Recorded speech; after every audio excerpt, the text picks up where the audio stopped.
Testing, 1, 2, 3. Testing, 1, 2, 3. Let me know if you guys can hear me loudly and clearly in the chat. Just want to make sure all systems are go here.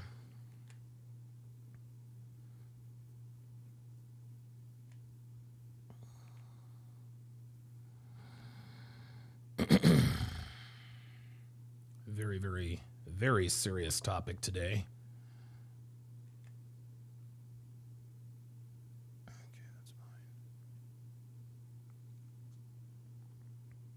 Okay, very good. Excellent. Glad to hear it. What's up, guys? It's your man, Donovan Sharp, and welcome to the 31st edition of the Hard R podcast. Really and truly, this is kind of a this could be sort of a watershed moment for a lot of people, especially those in who are in this community, you know, who talk about the things that we talk about. And you guys know that the way I normally go about doing the Hard R podcast is, you know, we talk about nigga shit, right? You know, we've got our Hard R police video bingo card. You know, we have a lot of fun with it. You know, it's mostly, you know, it's kind of serious-ish, but for the most part, you know, we try to have fun. We try to you know, lighten the mood. And by the way, Hotep Jesus is going to be joining us here at the top of the hour to discuss today's topic.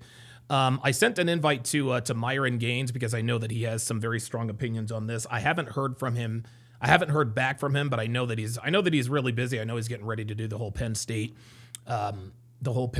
debate thing. So whether or not he comes, I'm not really sure. But I know that Hotep Jesus is going to be joining us. Also, I guess if anybody else wants to come up, I think that this is a topic. I think this is a topic that I think a lot of people should really chime in. Let me put this in here. Join the discussion. So there's the link. There's the link to join. But I don't want to bring anybody up quite yet because I want to make sure that I get out what I need to get out. You guys know how that goes. So obviously we are all here to talk about the absolute travesty that occurred at a high school track meet yesterday in Frisco, Texas. And so rather than me, you know, sort of summarizing things, what we'll do is we'll take a look at a couple of videos that sort of summarizes things here. I guess as succinctly as humanly possible. Then I will most definitely give my take on all of this. And I think my take is going to encapsulate a lot of different things. I think this is going to be sort of a culmination of a lot of things that have really been in motion for quite a while, and this has just been. It's like you can't believe what you hear or see sometimes. So let's go ahead and jump in here and listen to this. Here we go. Memorial High School community gathered tonight in grief after the stabbing death of a teenager at a track meet. Another teenager, a student at Frisco Centennial, is now charged with the murder. 17-year-old Austin Metcalf's twin brother was at the track with him. His family says he died in his brother's arms. Fox 4's Amelia Jones spoke with the victim's father and is live in Frisco tonight. Amelia. Steve, Heather, 17-year-old Austin Metcalf had a bright future ahead of him. He was a leader on the football field, and a scholar in the classroom. His dad told me he's holding on to memories and leaning deep on his faith as he tries to wrap his mind around this senseless tragedy. Incredible. He was going to turn out to be a great individual and impact this world with positivity. 17-year-old Austin Metcalf was voted MVP of the Frisco Memorial High School varsity football team. The linebacker held a near-perfect GPA and was in the National Honor Society. He was on the right track. He was doing everything right. I was so proud. Jeff Metcalf never imagined that his son's future would be cut short. I'm still in shock. Wednesday morning, Austin Metcalf was at a District 11 5A track meet at Kirkendall Stadium.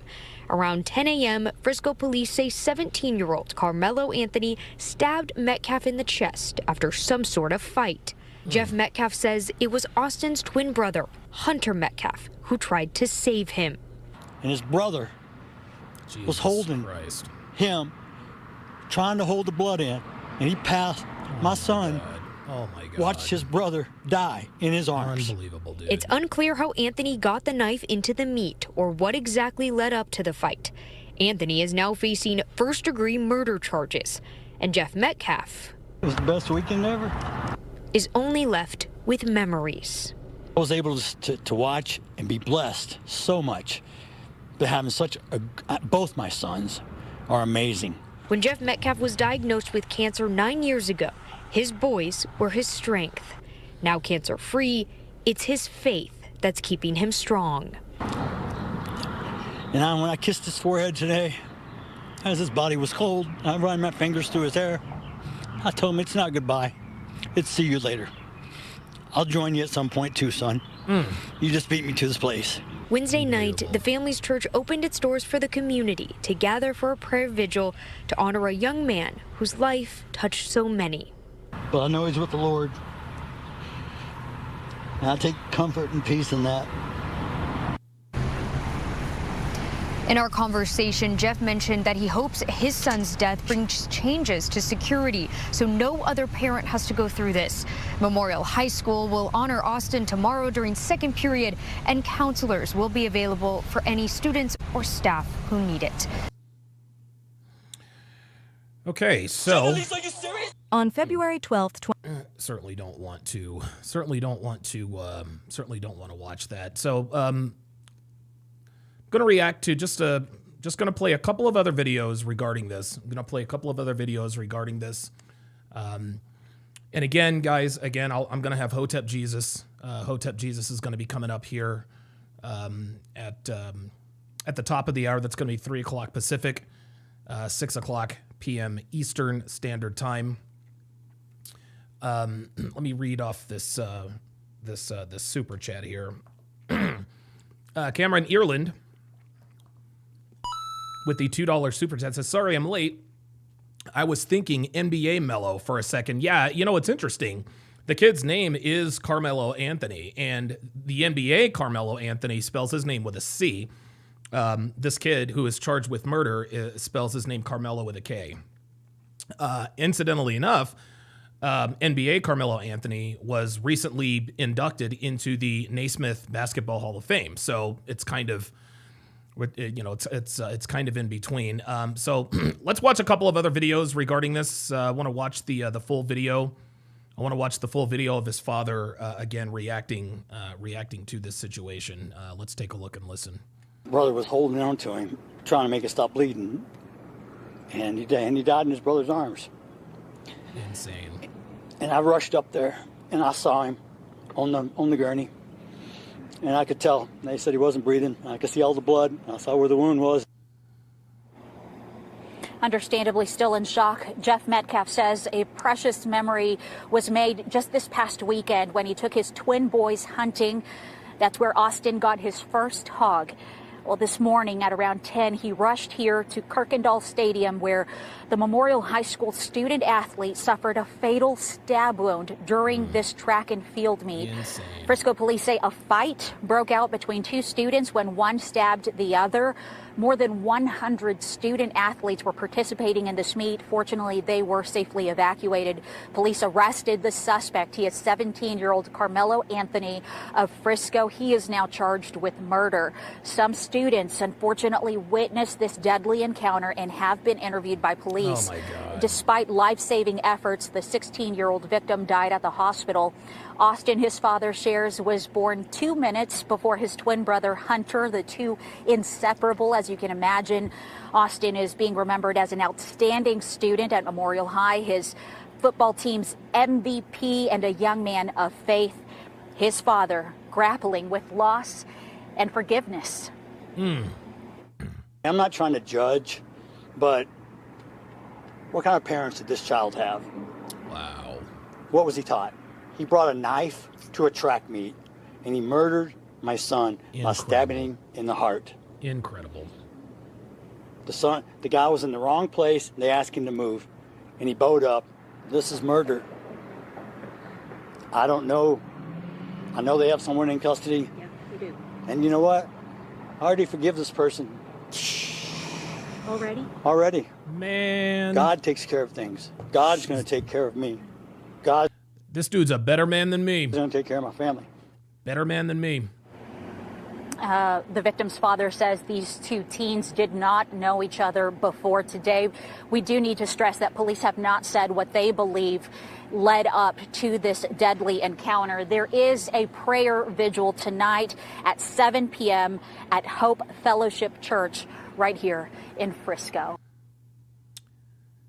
Okay, so got a couple more. I've got a couple more things to watch, and then I will give my take. So what we're gonna watch now, we're gonna watch the twin brothers. So the twin brother gave an account of what happened because the twin brother was there during the fight. So let's take a look and listen to this. Found the strength to speak with us late this afternoon about his son. I cannot believe this. I can't believe this kid actually was able to talk about this. 16-year-old Austin Metcalf sharing memories of this remarkable young man and a heart-wrenching detail about what happened behind me this morning. The sad part about it is he died in his brother's arms. They were twins, identical twins. And his brother was holding on to him, trying to make it stop bleeding. And he died in his brother's arms. And I rushed up there, and I saw him on the gurney. And I could tell. They said he wasn't breathing. I could see all the blood. I saw where the wound was. Oh, my God, dude. Understandably still in shock, Jeff Metcalf says a precious memory was made just this past weekend when he took his twin boys hunting. That's where Austin got his first hog. Well, this morning at around 10, he rushed here to Kirkendall Stadium where the Memorial High School student athlete suffered a fatal stab wound during this track and field meet. Frisco police say a fight broke out between two students when one stabbed the other. More than 100 student athletes were participating in this meet. Fortunately, they were safely evacuated. Police arrested the suspect. He is 17-year-old Karmelo Anthony of Frisco. He is now charged with murder. Some students unfortunately witnessed this deadly encounter and have been interviewed by police. Despite life-saving efforts, the 16-year-old victim died at the hospital. Austin, his father shares, was born 2 minutes before his twin brother Hunter, the two inseparable, as you can imagine. Austin is being remembered as an outstanding student at Memorial High, his football team's MVP, and a young man of faith. His father grappling with loss and forgiveness. I'm not trying to chase. They asked So him we've to seen move. that already. God takes. They believe prayer vigil here in Frisco. I think there is a video. Oh, I'm sorry. I showed you guys the wrong video. Okay, so this is the video. This is the video, guys. This is the video of the kid. This is the video of the kid. I'm going to show you guys the video of the kid of his twin brother giving an account in terms of what happened. There was this kid, before I knew his name now, this kid was sitting under our tent at track. We asked him to move. He started getting aggressive and talking reckless. And my brother stepped in and said, "You need to move." He's like, "Make me move." Austin grabbed his backpack. The kid, I tried to whip around as fast as I could, but I didn't see the stab. But then I looked at and I look at my brother, and then I'm not going to talk about the rest. So that's just what I saw. And That's insane. I mean, I try to help him, but it was just senseless. it was really senseless. Really, I don't know why a person would do that to someone just over that little argument. It's just crazy in this world nowadays how people just up and do that. Like that man has a family. That man has people that care about them all the time, and he did everything for our family too. He was a strong man. He was a strong kid. There was this kid before I knew his name. Now. Oh, okay. This So kid that is was sitting it. Okay. All right.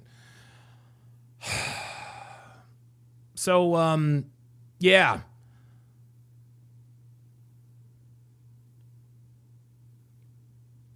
So basically what happened,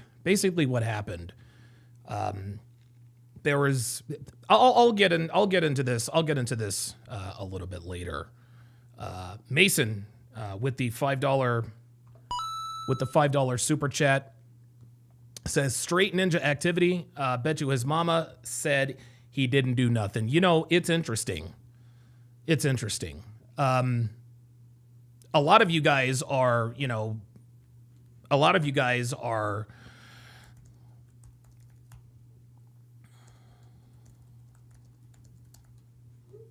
sorry about that. I'm just trying to get my thoughts together because this kind of thing really angers me. Let me read some of your chats here. I'm gonna bring up Hotep Jesus here in a little bit to discuss this.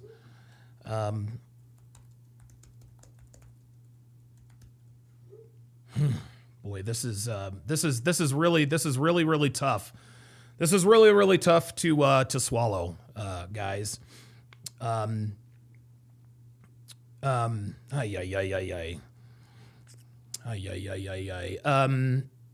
King Life says, got to be careful around them Negros. They plumb crazy out here. Absolutely. Dre Raven says, I ran track in high school. I don't remember the 400-meter stab. Is that a new event? Yeah, apparently there's also, you guys remember the girl who clubbed the other girl over the head with the baton a few weeks back, right? You guys know how that goes. Connor Brown says, bring back segregation. No, that's definitely not going to happen. I don't know why you would say that. It's a little, that's a little extreme. King Life says, definitely a competition in Compton or Chicago. Well, apparently it was in Texas. Edward Cross says, Apple and Peaches will be like those, quote, red pill guys, but then steal this video after it drops. Absolutely. Yeah, definitely can't stand those two. Yeah, likes are free, guys. Let's get the likes up. Because, like I said, guys, when I give my take on this, you guys are going to be, it's going to be pretty crazy. Let me go ahead and bring up Jay Blaze here. Jay Blaze, what's going on, brother? Can you hear me? Oh, wait a minute. Hey. Can you hear me? Hello? Yeah, wait a minute. Let me make sure I'm not muted on my end. No, I can hear you, Jay Blaze. Can you hear me? Hello? Jump out and jump back in. I can hear him, but he can't hear me. Hang on a second. Let me go to the settings. Sorry, guys. I know this is test. Yeah, he definitely can. He can definitely. Yeah, something's going on. Something's going on Jay Blaze's end. Yeah, something's going on Jay Blaze's end. I don't know what's happening here. Let me shoot him a text and tell him jump out and then jump back in. I do apologize, guys. Give me 2 seconds. Yeah. Out, then jump back in. Okay, very good. Let me kick him and then see if I can. Okay, now. Okay, can you hear me? Hello? Hello, can you hear me? I don't know why. I think there's a problem. I think there's a problem on Jay Blaze's end. I'll get back to him. In a little bit. For whatever reason, Jay Blaze can't hear me. Jay Blaze, yeah, I don't know. I guess you guys know it gets a little bit finicky at times. Edward Cross says Aubin Peach are those types of dudes who claim they can knock somebody out with a jab and do 100 push-ups straight. Yeah, absolutely. You guys know how that goes. Praetorian Guard says it's annoying how creators attack each other personally and give no facts. It's all just emotions. Absolutely. You guys know how this goes. Mason with the $2 super chat says, overall, though, this is beyond terrible. Yeah. You got that right. Let me just go ahead and give my take on this, guys. Guys, there is a crisis, gentlemen. Okay? There is a crisis. Oh, wait a minute. Hold on. I was going to start, but... And again, guys, I do apologize. Things are kind of wonky. This might actually be... No? Thought somebody was in there. Okay. All right. Never mind. I do apologize.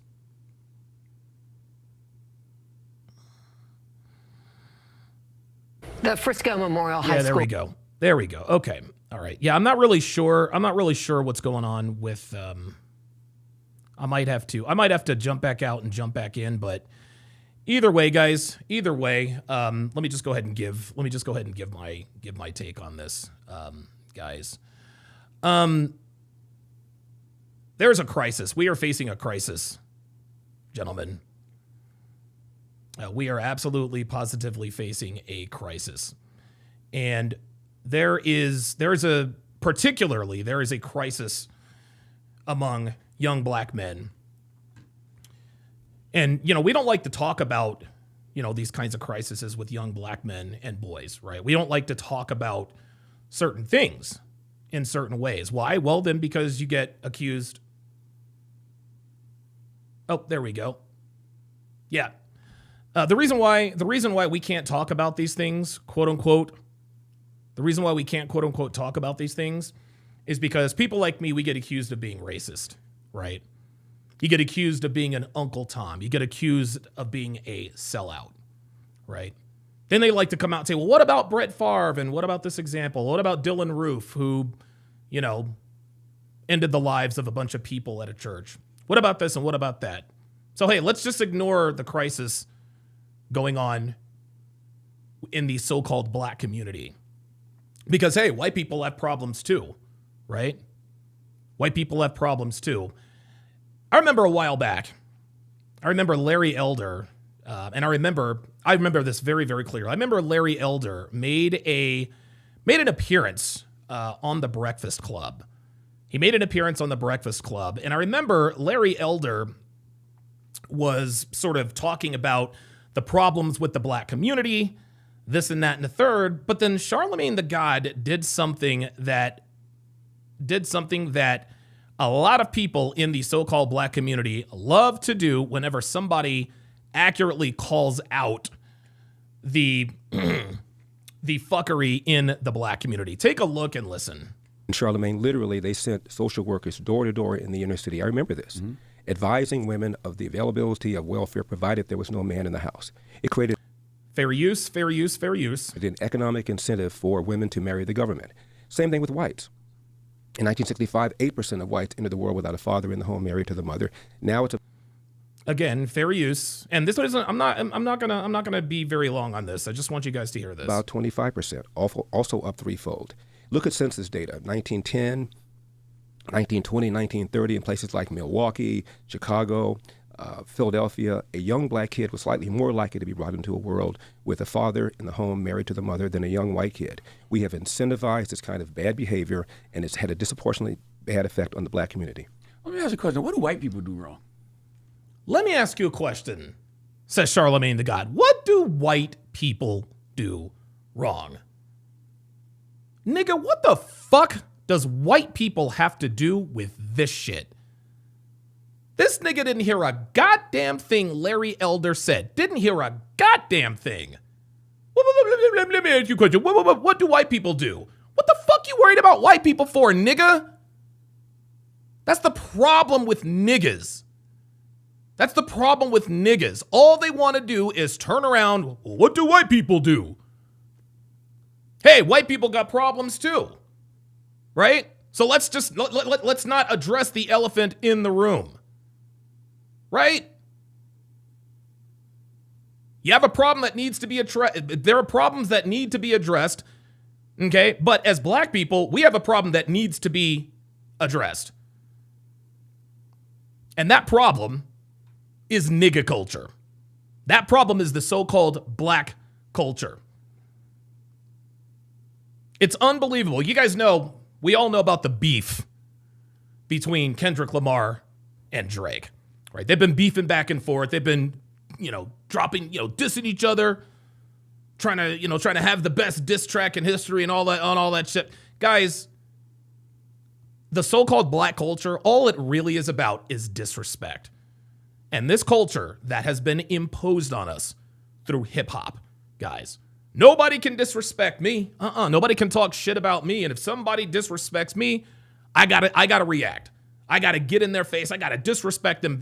I gotta disrespect them back. And if necessary, I will get violent. And you want to know something, guys?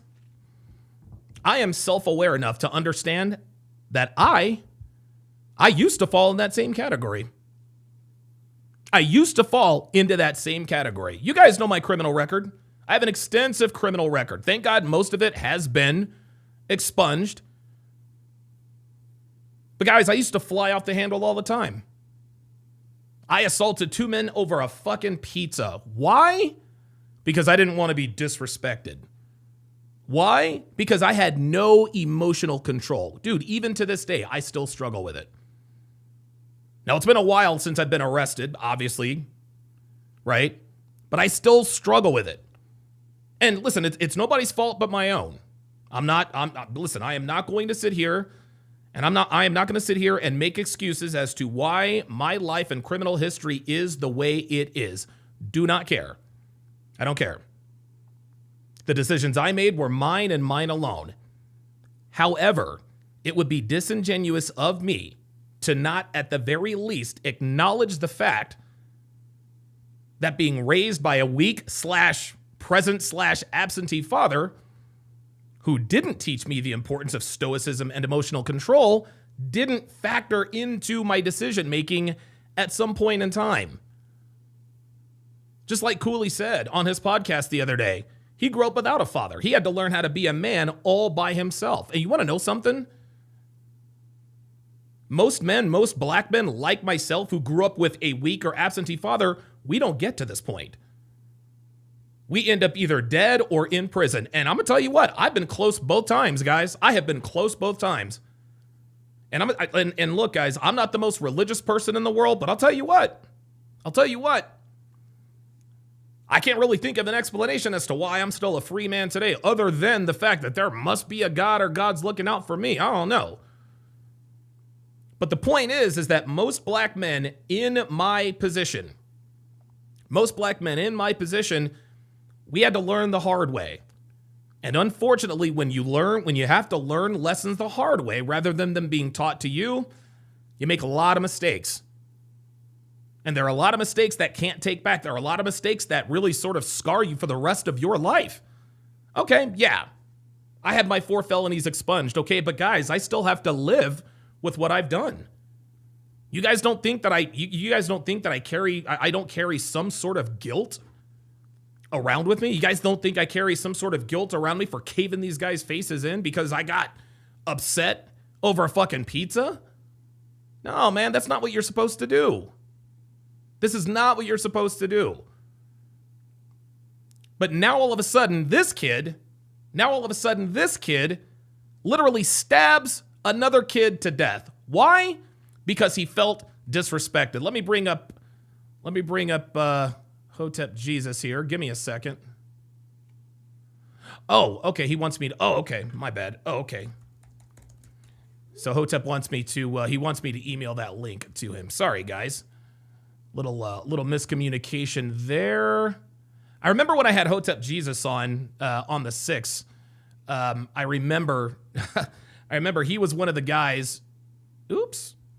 I remember he was one of the guys I had to actually email the link to. So give me 2 seconds here. I actually used to be very good at this, you know, bringing people on, et cetera, et cetera. HotepJesus@gmail.com. Hotep Jesus. Oh, there he is. All right, very good. And let me jump in here, invite. But yeah, Cooley made quite an impression. He made quite an impression on me because he, like myself, is a self-made man. Okay, so that is, okay, very good. Okay, excellent. Okay, very good. All right, so we're looking good. I do apologize, guys. All right. Okay, I sent it. So while we wait for Hotep Jesus, while we wait for Hotep Jesus, you know, like I was saying, the problems in the quote unquote black culture, it's not being addressed. Okay. And this black culture is just another word for what has been defined in the mainstream and in legacy media and in the music industry, you know, the Hollywood industry, you know, everything in the culture, black culture is nigga culture. And I will not allow anyone to disrespect me.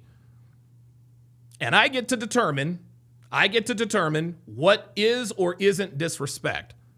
Not the person you are engaged with. No, they may or may not think that they disrespected you.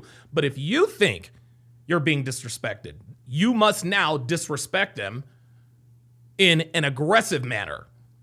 And if necessary, turn violent. This so-called black culture, guys, this is borderline demonic. There's Hotep Jesus. I think Hotep's in the chat. Yeah, Hotep Jesus. I sent you the link.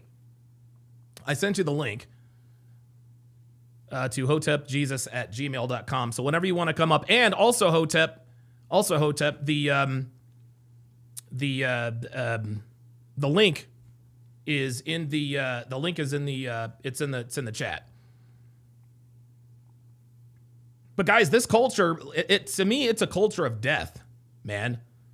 It's a culture of death. That's really what it is. That's what the so-called black culture is. It's a culture of death. You disrespect me, I disrespect you. Right?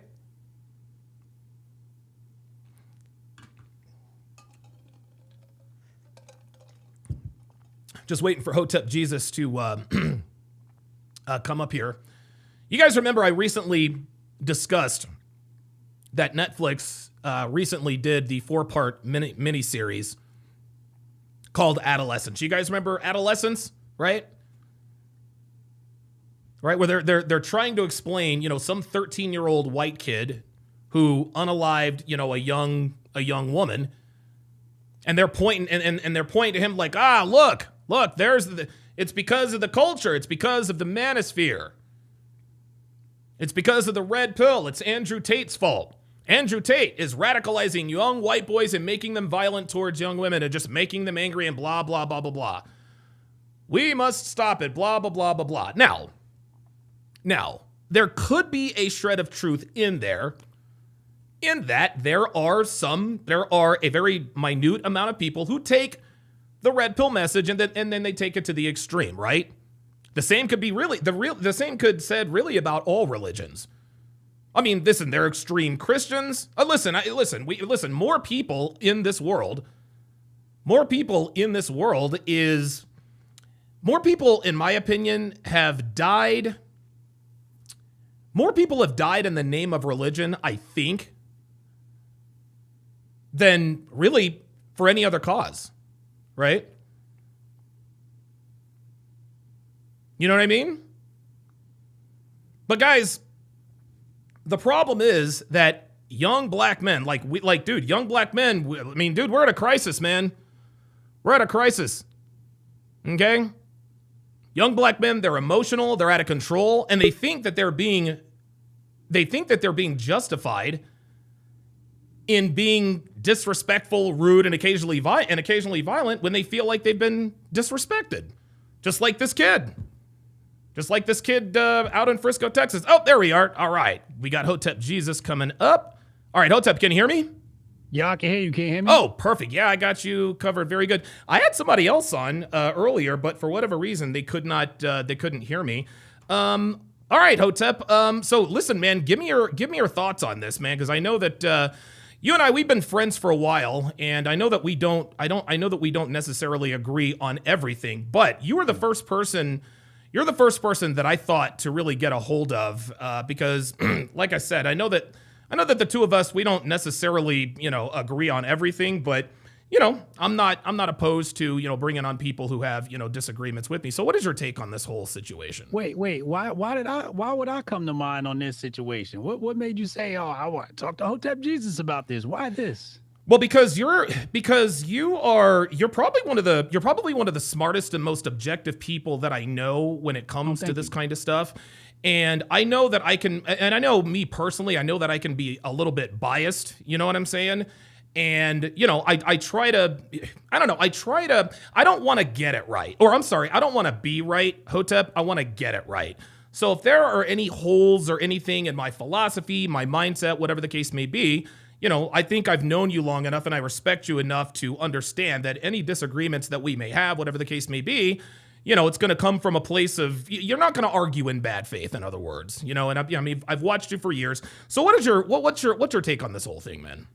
We got to go over the facts. What facts do you got? What transpired? Okay. In order to be objective and be, get it right, as you say, we got to know the facts. So what happened? I'm sorry. What happened? Apparently, according to reports, according to what happened, there was a track meet. And as far as I know, they were supposed to be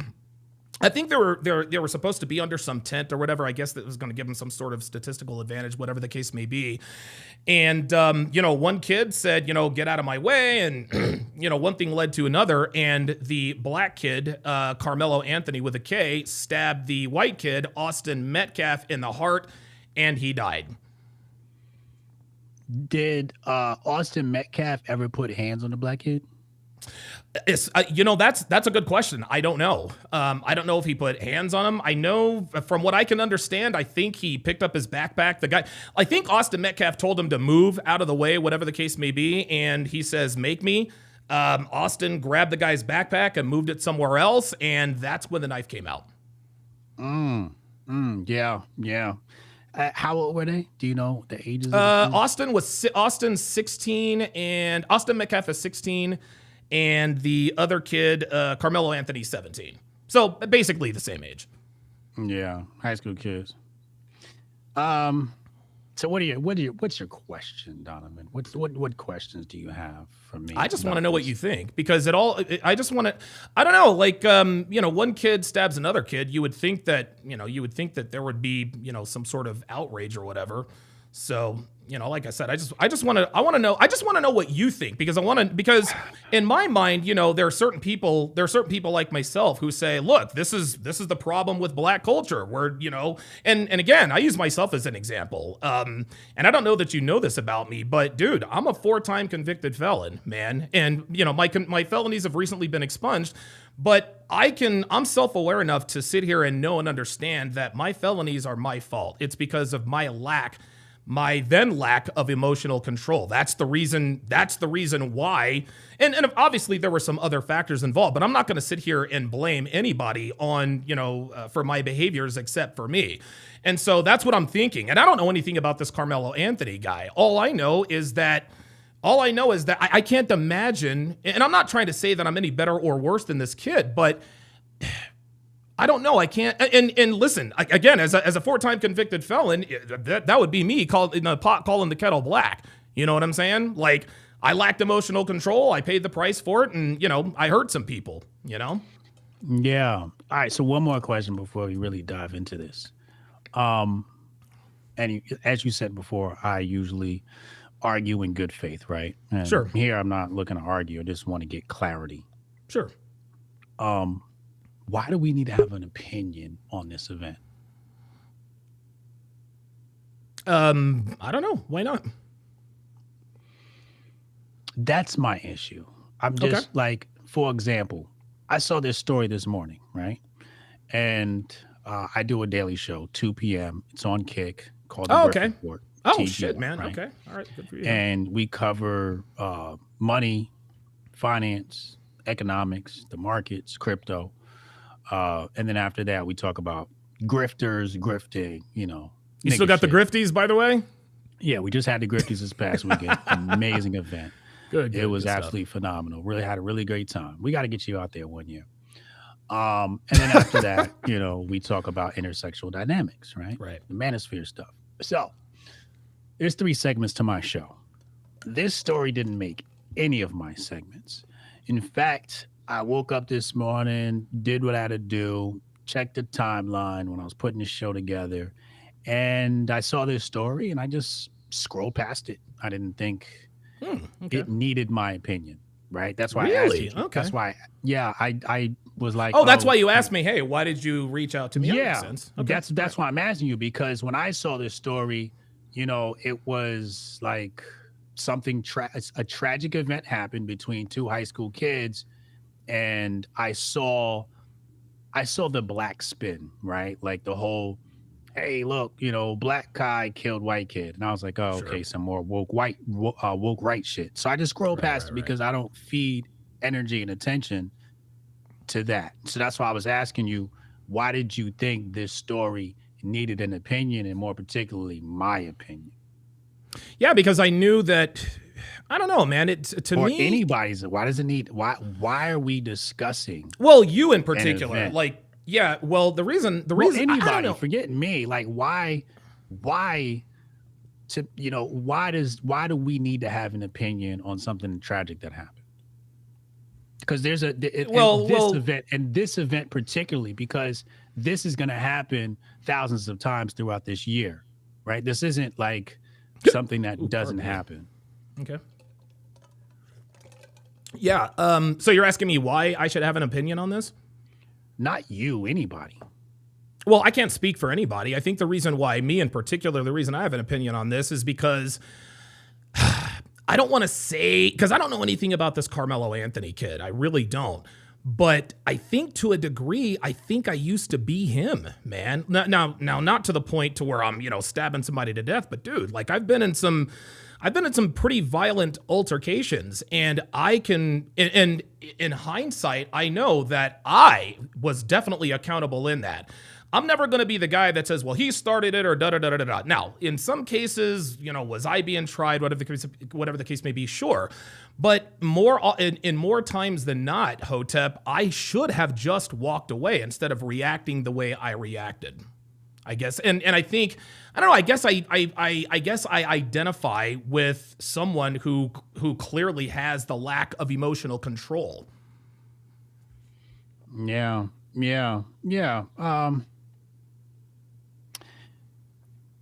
You know why I think everybody's talking about it?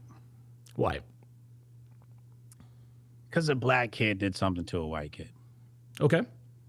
It's just a racial spin, right? That's Sure. like that's because what if it was a black dude who did something to a black dude, we probably wouldn't be talking about this, right?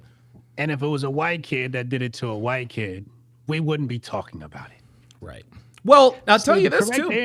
The correct answer to my question is, why should we have an opinion about this? Because there's racial animosity, there's racial animus, there's a racial issue in America, okay? And a bunch of white people got in their feelings because a black kid stabbed a white kid.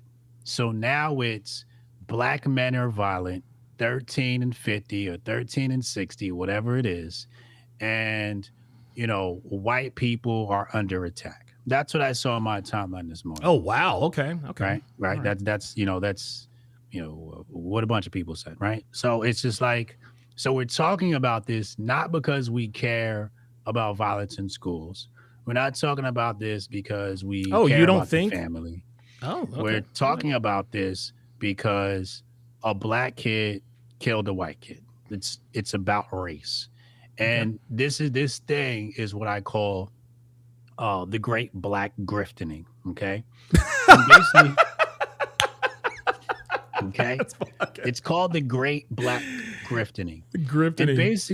And basically in the grifter sphere, you have certain things that you can grift off of. Okay. Sure.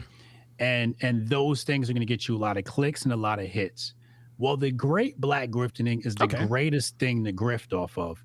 And that is an event where white and black people clash.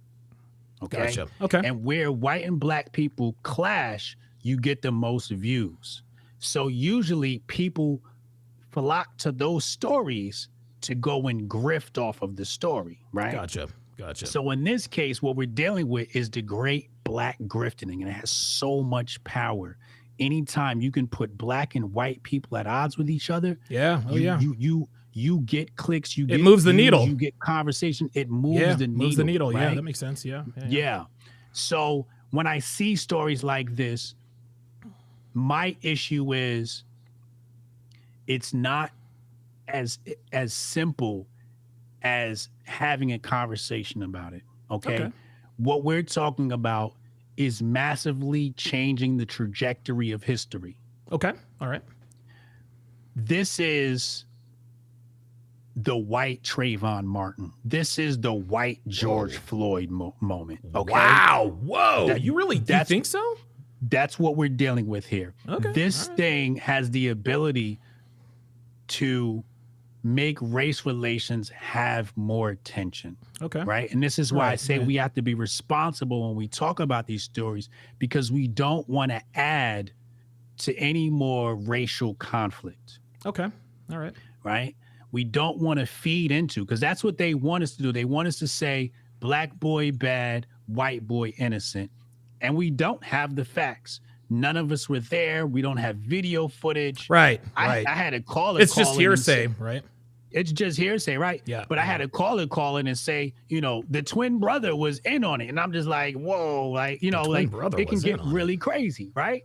Okay. So, my point is, this is only a story because it's the great black grifting. But the great black grifting is like this wormhole that leads to another dimension, which completely starts to change the course of history. And this is bigger than just this event. This could lead to violence. Okay. Between. Yeah, right. Absolutely. Yeah. Like rioting, etc. Okay. I'm with you. Right. Yep. It like all it takes is somebody to say the wrong thing on social media. Oh yeah. And it becomes a snowball effect. Right. Yeah. So, somebody makes a comment on the story. It's a white guy. A black guy sees it and goes, oh, that's, racist. They hunt that guy down. They fight him. Or let's look at it on some Final Destination shit. Okay. You view this story on your timeline. Let's say you're a black woman. Sure. Yeah. This story happens. It hits the timeline. Somebody says some racist shit. And now it's kind of got you in a mood, right?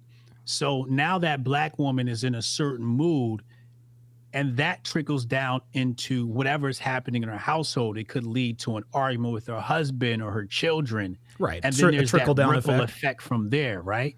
So there are all these different strings of possibilities that come from the great black grifting.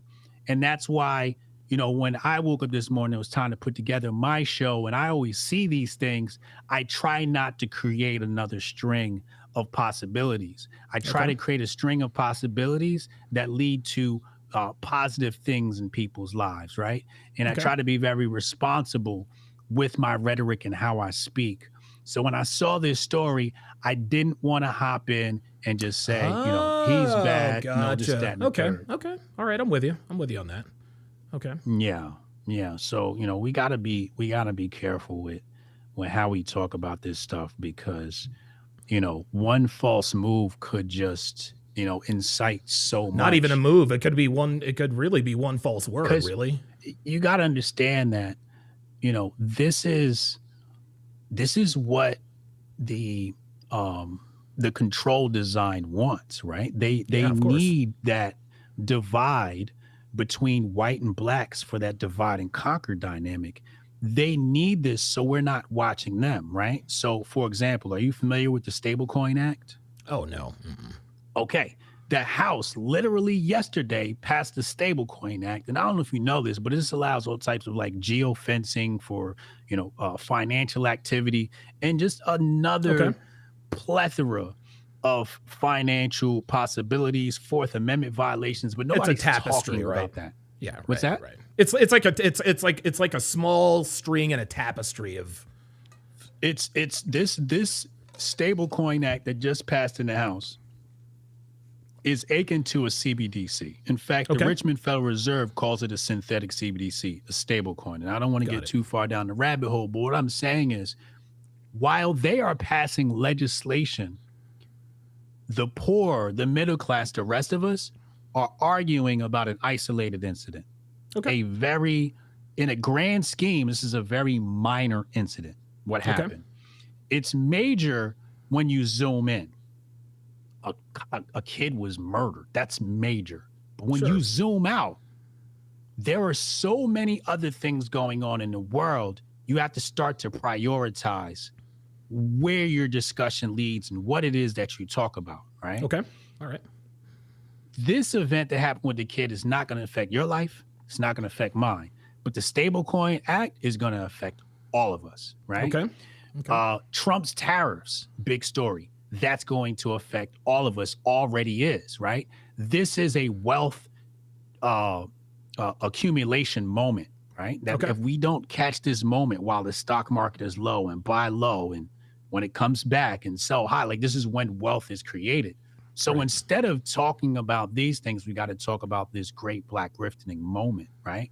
So anyway, so the part of the crux of the matter is that the oligarchs or whoever's at the top of the control design is working on keeping us divided. Clearly, right. Yeah. So that we never look at what it is they do, right? We never take a look at what's Congress doing right now, right? What's the financial, the FSPs, financial service providers, what are they doing, right?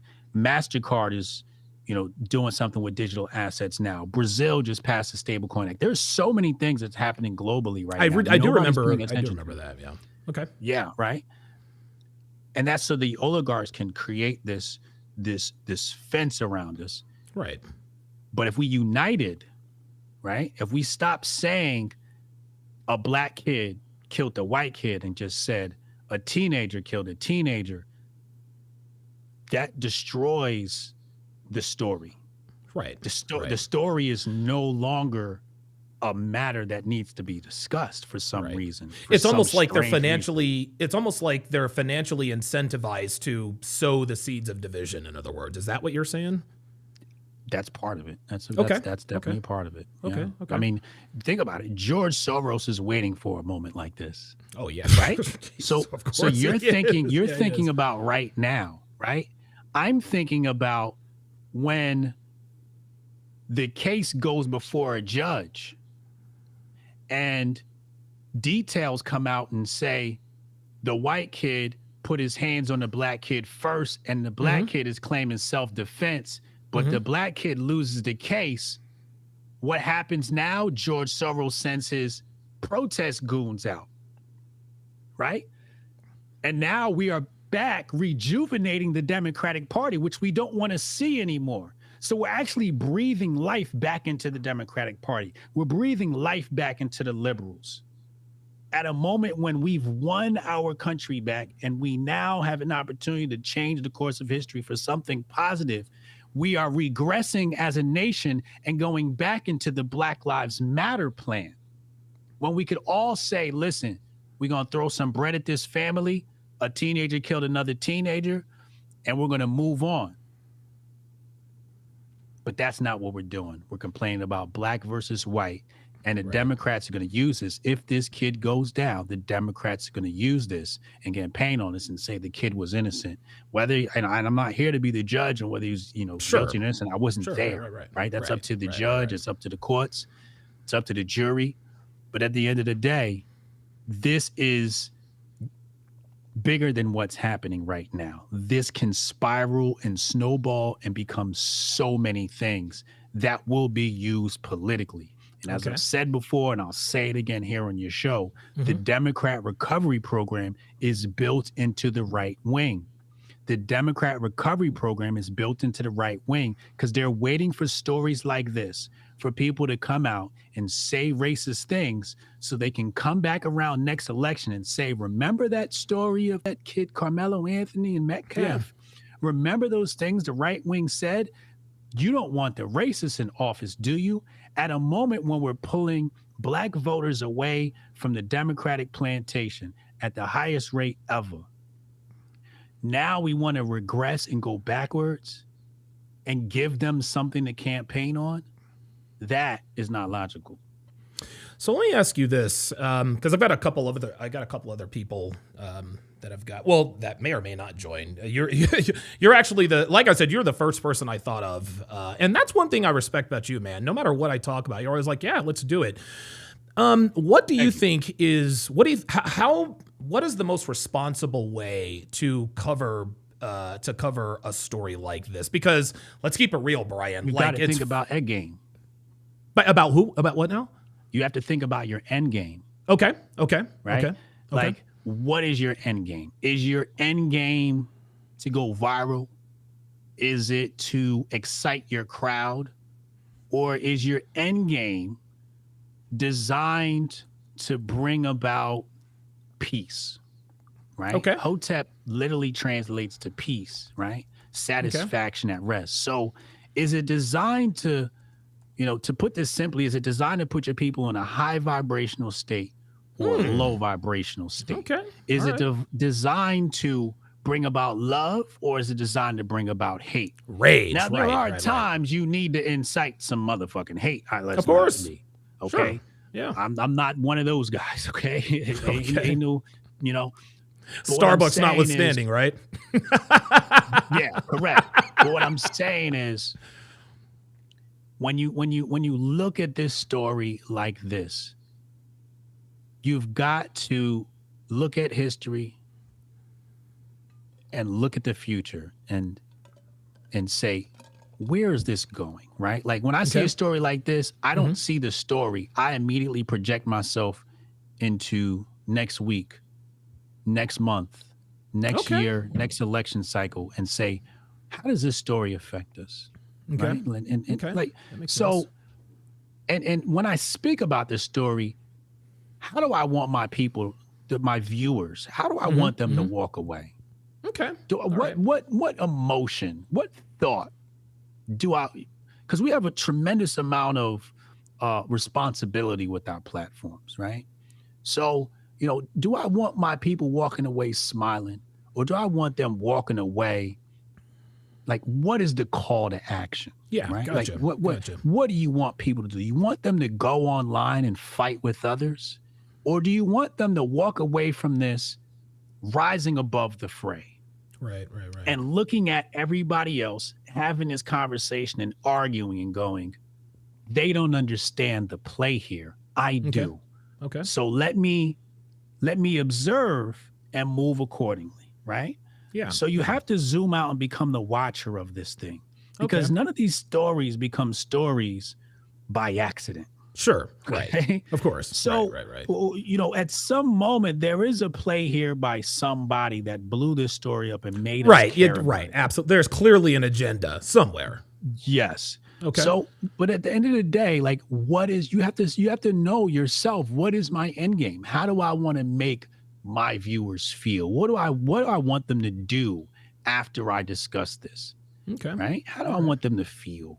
Okay. Right? All right. And you don't want or need them to feel, like, just to say pick a content creator. man, what's the best way to put it? Is there like take yourself for example, right? Like, what is your end game?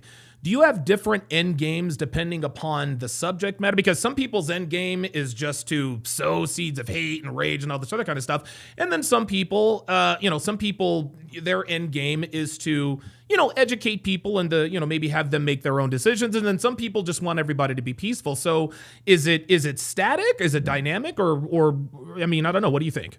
So some people do things for clicks, right? If you're Sure. going to do things for clicks, then you're going to sensationalize, you're going to drive hate, you're going to drive low vibrational.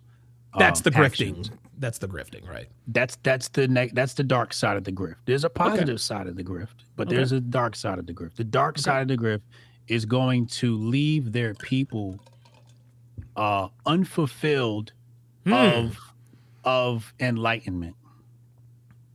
Okay? Yep. They're going to be low brain or small brain. Absolutely. Right? Yeah. Meaning they're just looking at this event and giving you the basic bitch takes. Right. Red basic meat. bitch takes is like, for this event, it's like, oh, he's a black kid. Oh, where's his daddy? He was angry and he was emotional. And guess what? And get this, Brian. Carmelo Anthony has two good parents that treated him very well. They treated him very, very well. Dude, two present parents. I don't want to say they were affluent, but, the kids owned a couple of cars. You know what I'm saying? So, a lot of the stereotypical arguments really aren't there. Right. But, I mean, the stuff that really doesn't take any thinking, right? Okay, Like, that makes sense. Yeah. everybody's going to have the basic bitch takes, right? Sure. Like, Right, people makes watch sense. my show, they know they're not getting basic bitch takes. You come to my show, I'm going to think deeply and really try to figure out how can we create enlightenment Okay. for my audience. How do we take them up, right? Right. I don't want to keep them here, and I don't want to lower them either. Right. I want to take them to the next level, right? Right. I want them to ascend and find enlightenment. And so, but that doesn't get clicks. No. Education. Okay. And it's interesting. You know what? You're absolutely right. Entertainment gets clicks. Education. Entertainment gets there clicks. It is. Right. There you go. Exactly. There you go. So, I do entertainment. I say funny things. I say same here. outlandish things. It's sometimes I just say some things you're definitely not supposed to be saying. I remember one time on the 6 you said, I cheat because I love you. That was fucking awesome. So I get reckless with the speech. So You feel me? But I do comedy, so I'm always able to make people laugh, right? Like Sure, that's what the sure. Grifties was. It's stand-up comedy. That's what we do. Right. And that's a But- gateway. If you can make people laugh, you can make people listen. Am I wrong? Right. So There that's you go. my form of comedy. See, comedy makes people laugh. It makes people happy. It makes people smile. Some people like to make people angry. And they Okay. take these Okay. stories and they make people angry. Okay. I don't want my audience leaving my show angry. I want them Gotcha. smiling. Gotcha. Okay. That's the difference in how we spin these stories. Okay. That's the difference in how we grift off these stories. Okay. And a lot of people, what they'll do is they'll stay in a low vibration state and keep harping on, the basic bitch takes and, the anger and all of that stuff. And it's like, yeah, all that stuff is important. Yeah, you need emotional control, like da-da-da-da. Sure. But Right. you don't need to explain that to your audience. Your audience knows. Everybody knows you need emotional control. Like, Sure. if you don't know that, what are you, like 16 years old? Like, Right. So if you're all adults, we know emotional control. We know, conflict resolution. We know all of these things. So what's the next level of the conversation? Okay. And let's have that conversation, and let's save those other conversations for the fathers or whatever that are in the neighborhood. The mentor work that you do, right? Like I do mentor work. When I coach absolutely. kids, right? Yeah. So Yeah, of let's course, of save course. those conversations for the audience needs to have them. But when we have the adults in the room, let's have an adult conversation and let's take the adults to the next level. Let's create enlightenment. Okay, very good. Wow, man. Dude, I swear to God, man, sometimes I don't feel like I'm intelligent enough to talk to you, man, because good Lord. It's not that. It's not that. I just look at things different. No, It's not an that makes intelligence sense. thing. I just look at things different. I am. This isn't my first life. I've been here Sure. before. I'm a reincarnated ascended master. So I've seen this world a few times in my life. I'm not exactly human. I'm more godlike than anything. Okay. But yeah, so I'm just a little bit different. Okay. Let me ask you one. I know I said I had one more question, but I have one more question. I promise, and I'll get you out of here on this. Yeah. Should I have, so in the future, because this is not the last time something like this is going to happen. In the future, should we, should I have waited to make, because this happened like, less than 24 hours ago, something like that. Should I have waited maybe to gather all the facts, or like, what would you have done? Should you wait to get the facts? Well, yes, of course you should, but I mean, how long should you wait? Because you know about the news. It's not, and you know what's interesting, man. It's not really about getting it right now. It's really about getting there first, right? Okay. So do you see the issue? There we go. Yeah, right. That makes sense. Yeah, Denzel talked about this. It's no longer about being right. Mm-hmm. It's about being first. I remember that. Yep. Right. I remember that. Clip. Yep. So the media has a responsibility. Your media, our media. We have a responsibility. Yeah. We can either say, yo, I want to be first, or I want to get it right. Okay. Hotep Jesus wants to get it right. Okay. I don't care about being first. I don't care about clicks. I don't care about views. I get access to some of the most exclusive spaces on this planet, and I'm regulars on them. Joe Rogan. Yeah, Fox News. Yeah. Fox News. Yeah. Right? Tim Cass. I get invited all over the place. And people are like, yo, how the fuck you get invited to these places? And you don't have a large amount of views. And I said, the difference is you have a large amount of views, but you're speaking to small people. I have a small amount of views, but I speak to big people. Okay. All right. You see the difference? Yeah.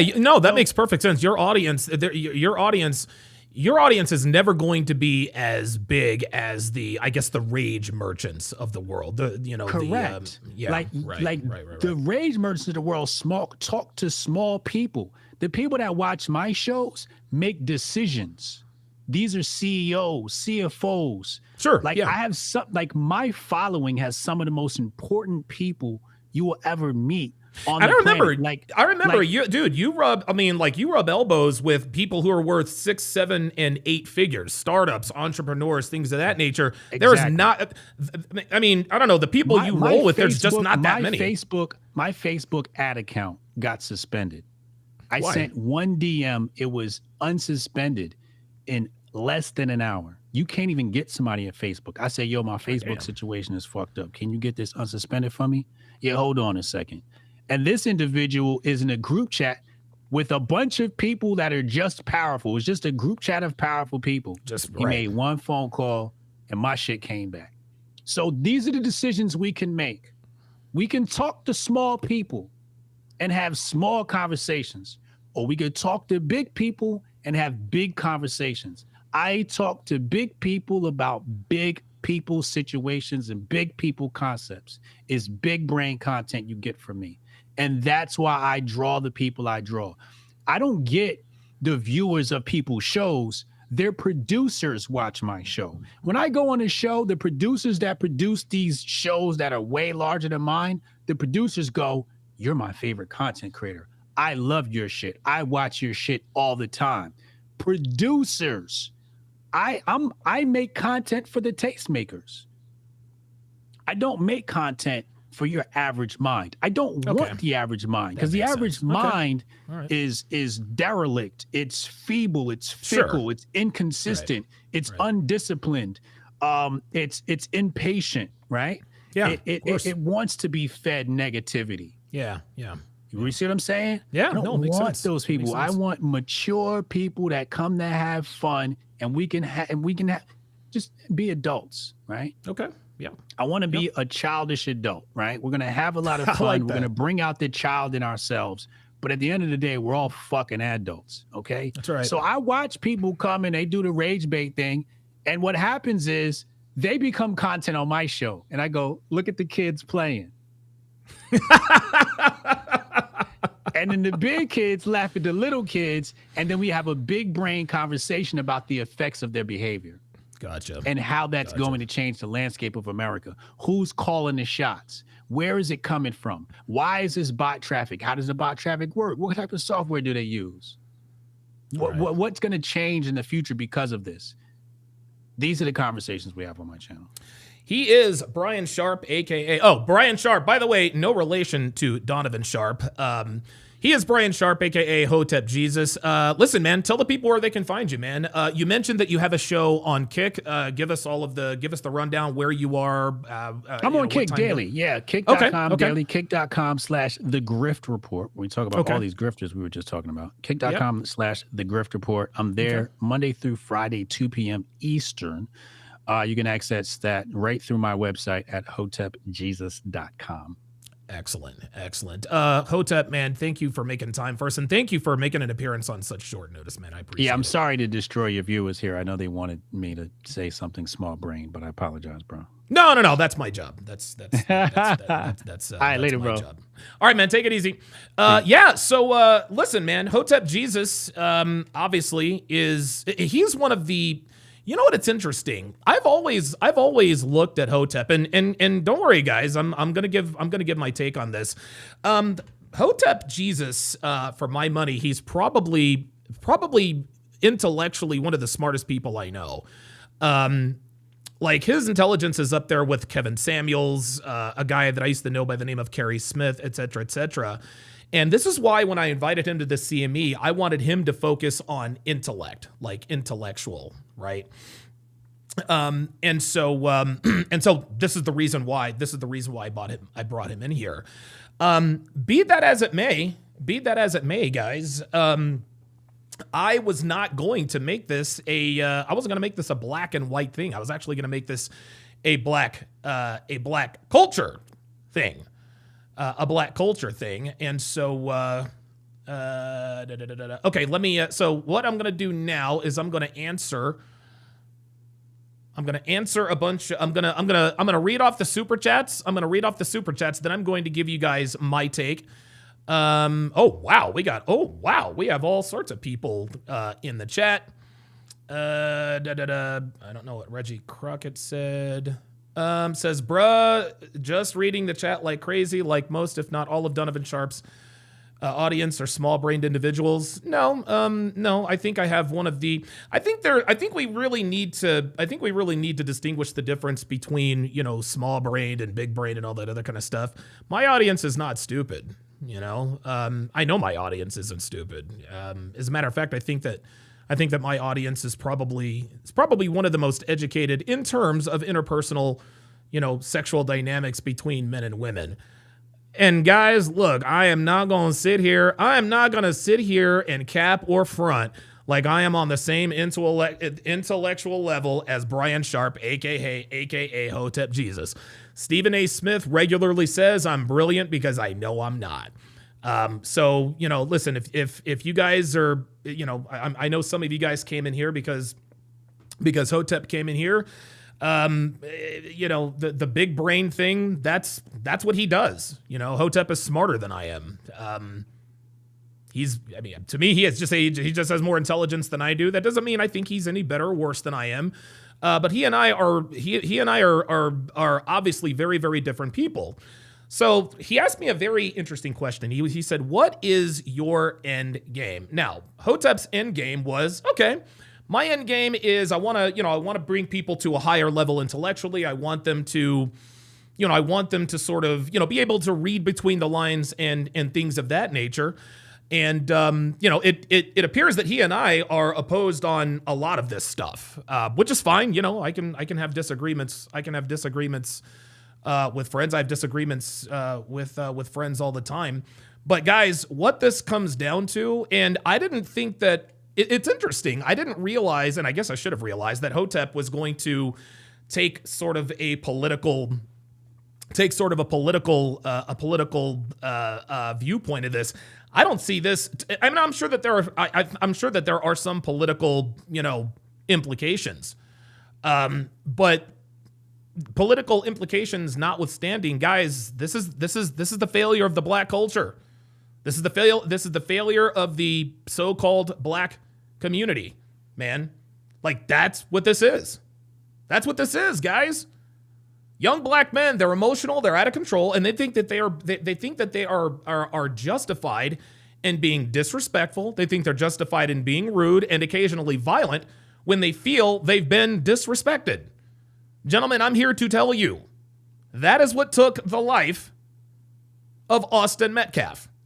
Okay? Karmelo Anthony, the 17-year-old in Frisco, Texas, he had reached a conclusion that apparently he had been disrespected while sitting in the stands at the track meet. And he responded by stabbing Austin Metcalf, which I think he was like a 3.8 or 3.9 student, right? But he was a very, excellent student, member of his church, devout Christian. And you guys know me. I'm not the most overly religious guy, but hey, listen, I'd rather you be religious than not, right? Diamond DJ says, chat, you're living in the Matrix. Diamond DJ, you might as well adapt, and the real niggas can leave the internet, but also make money off of it. Oh my God. Ay, ay, ay. Now, Hotep also made a very good point. He made a very good point. He says, well, the reason why this is a big deal, or he made a statement, he said, the reason why this is a big deal is because it was a black kid that stabbed a white kid. And lest we forget, just a few weeks ago, there was a black girl who brained another black girl in the head with the baton. That made national news. That made news, and that was black on black crime, right? Now, it would be disingenuous of me to sit here and say that, the fact that black kid kills white kid didn't, add fuel to the fire. But if this were a black kid stabbing another black kid, we'd still have the same issue. The so-called black community is degenerate. Speaking of degenerate, it is low vibrational programming. This is what the black community is. Okay? The life of someone who was a good student, athlete, member of the church, rising, dude, a Division I football prospect. What was he, like 6'1", 210, 220 pounds, right? His parents heavily invested in his life, right? His twin brother's his best friend, sitting right in front of him as Karmelo stabs him in the heart, and the brother holds his twin as Austin Metcalf dies in his arms. And it's interesting. People say, okay, this happens all the time, blah, blah, blah, blah, blah. That's a problem. The fact that this happens all the time is a problem. Diamond DJ says, facts, Donovan, this happens all the time. They only show what you want to see. Diamond DJ, I'm sorry. Now, we can talk about we don't know because we weren't there. Everybody that was there is giving the same account. Everyone's there that is giving the same account, okay? Karmelo Anthony was in a tent that he was not supposed to be in. They asked him to move, and I don't know the words that were said, but they asked him to move. He said, make me. What's his name? Austin grabbed his bag. Next thing you know, Karmelo Anthony stabs him in the heart, and he dies. The other guys die, okay? We got a problem, gentlemen. We got a problem, okay? This is not a one-off. This is not a one-off because the same thing that happened to Austin Metcalf, this is happening to young black men all across the country, okay? Black men all across the country, they're dying because of this quote-unquote culture. They're being shot, they're being stabbed, they're being beat up, they're being brutalized by other young black men who subscribe to this bullshit-ass culture. The hip-hop culture that defines everything in street terms, right? Everything in street terms. To me, it's nihilistic in terms of the, oh my God, you can't be disrespected, and if you do, turn violent. And this prison culture that's sort of celebrate that no one wants to speak out about it because, and I think it's because of idolatry. Black ministers won't touch it. They will not touch it, right? We all want to stay within the good graces of Snoop Dogg and Jay-Z and Kendrick Lamar, right? We don't want to criticize, how dare you criticize Jay-Z and, other figures that promote this culture, right? The black culture, gentlemen, is degenerate. It's been degenerate. It's been degenerate. And guys, listen, don't take me back 100 fucking years. Don't take me back 100 years. Talk to me about what happened today. Talk to me about what is happening now. Being fooled into believing that the white man, the white evangelical man, is your enemy and is the source of all your problems. Right? I mean, again, listen. Black men, young black boys, they have been trained and programmed by the music and the movies and the TV, all the propaganda that says your problem is the white man. You should hate the white man. The white man, this is the most important thing, is the white man. Anything that you see is disrespect. I remember this past weekend was the opening week, I think, of UFL. It's the Spring Football League. And the head coach of the DC Defenders, and I forgot what his name is, but apparently Skip Holtz, who is the head coach for the Birmingham Stallions, apparently they were in a hotel and he thought that the DC Defenders coach was a doorman or a bellman, right? And so after the game, they sort of meet in the middle of the field, and God, I wish I'd remembered his name. He didn't want to shake Skip Holtz's hand because he felt disrespected. And then Skip Holtz is like, "Well, wait a minute. I didn't say those things about you." Right? The black culture is cooked. Just like Luke Perry said, or just like King ZOP says. The black community is a culture of death. It's a culture of death. And listen, we're all influenced. We are all influenced by it. Now, in terms of what happened, obviously, this is Texas, right? Texas, obviously, they take their high school sports, pretty seriously, right? So one school has a tent over the area they're sitting in. It's probably hot in Texas, even though it's April. It's probably hot in Texas, right? So they put the tent out so that the athletes and kids could sit in the shade and, stay hydrated. It's probably some sort of competitive advantage, right? Okay, it is what it is. Right? They're competing in an all-day track meet event. They want to keep their kids hydrated. They don't want the sun, eating them alive and this and that. And so they put up a little tent, And so the kids from this high school in Frisco, Texas, they see another kid not from their high school sitting underneath their tent. And it sounds like someone said, "Hey, man, like, this is our tent. You're not a part of the school, whatever. Right? According to the twin brother, Karmelo Anthony starts, talking shit. He starts talking reckless. And so another, 16, 17-year-old kid, and here's the thing, Karmelo Anthony is a former, high school football player, and I think it might be his senior season. I think his senior season was cut short by an injury, whatever the case may be. But, these are two high school athletes, right? Clearly, obviously. Right? And so Austin probably walked up to him and said, "Hey, man, we asked you to move. The guy's talking shit." Karmelo says, "Well, make me move." Austin picks up his backpack and probably tries to move it, and this provokes Karmelo Anthony into a violent response, stabs him in the heart. Right? And you know what? It's interesting. Frisco, Texas, for those of you who aren't really aware of Frisco, Texas, did a little bit of research. It's a pretty affluent community. I think Jason Whitlock earlier said it's like the Napa Valley of Texas. It's got, wine country. It's affluent. It's affluent. It's sort of where people move to escape poverty, where they can live amongst family, blah, blah, blah, blah, blah, rich white folks and all that good stuff, right? Right?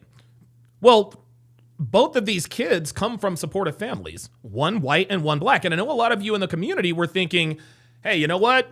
Probably came from a single mother household." No, actually did not come from a single mother household. Do you want to know what failed Karmelo Anthony? What failed Karmelo Anthony was the black culture, the black community.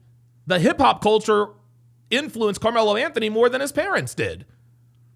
I mean, listen, man, from all accounts, for all intents and purposes, he had good parents. We don't know if he did or not, right? I mean, we presume it's kind of hard to say he had good parents. He just stabbed another kid to death, but for all intents and purposes, I guess he had present parents. So so the typical stereotypes, it came from a single, no, This happened in Frisco, Texas. This didn't happen in the hood. This didn't happen in Compton, right?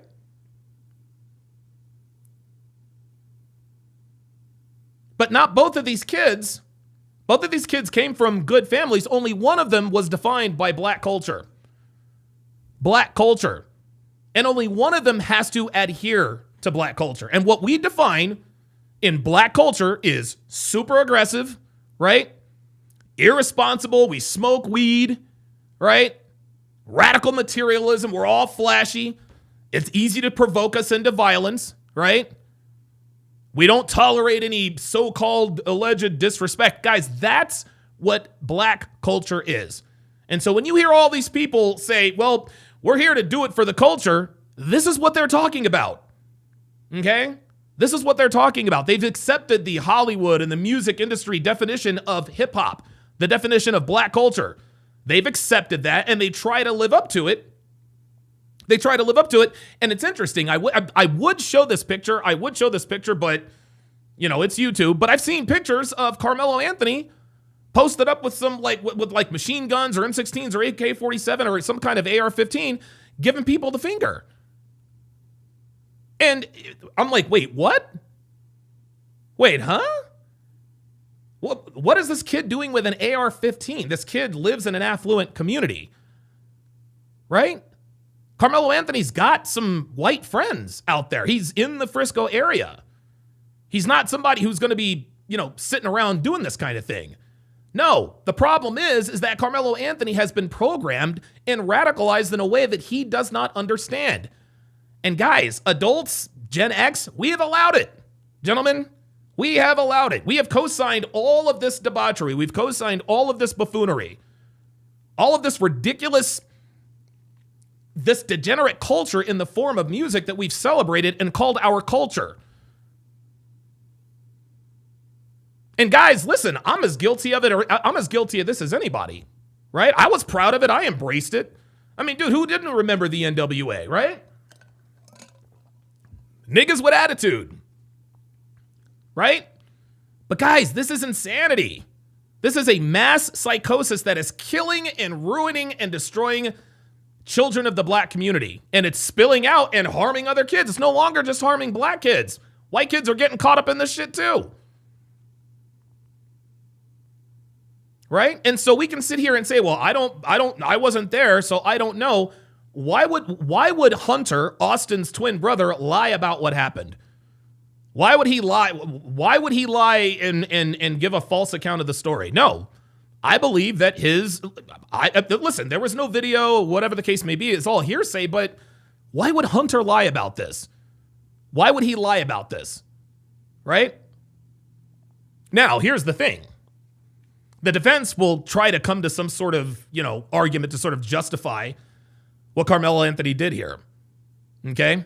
But honestly, unless I hear them say, well, listen, man, Austin pulled a knife, Austin pulled a gun, Austin, pulled some sort of weapon or pulled out or did something crazy. Guys, this is not justified.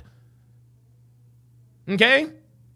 This isn't remotely defensible.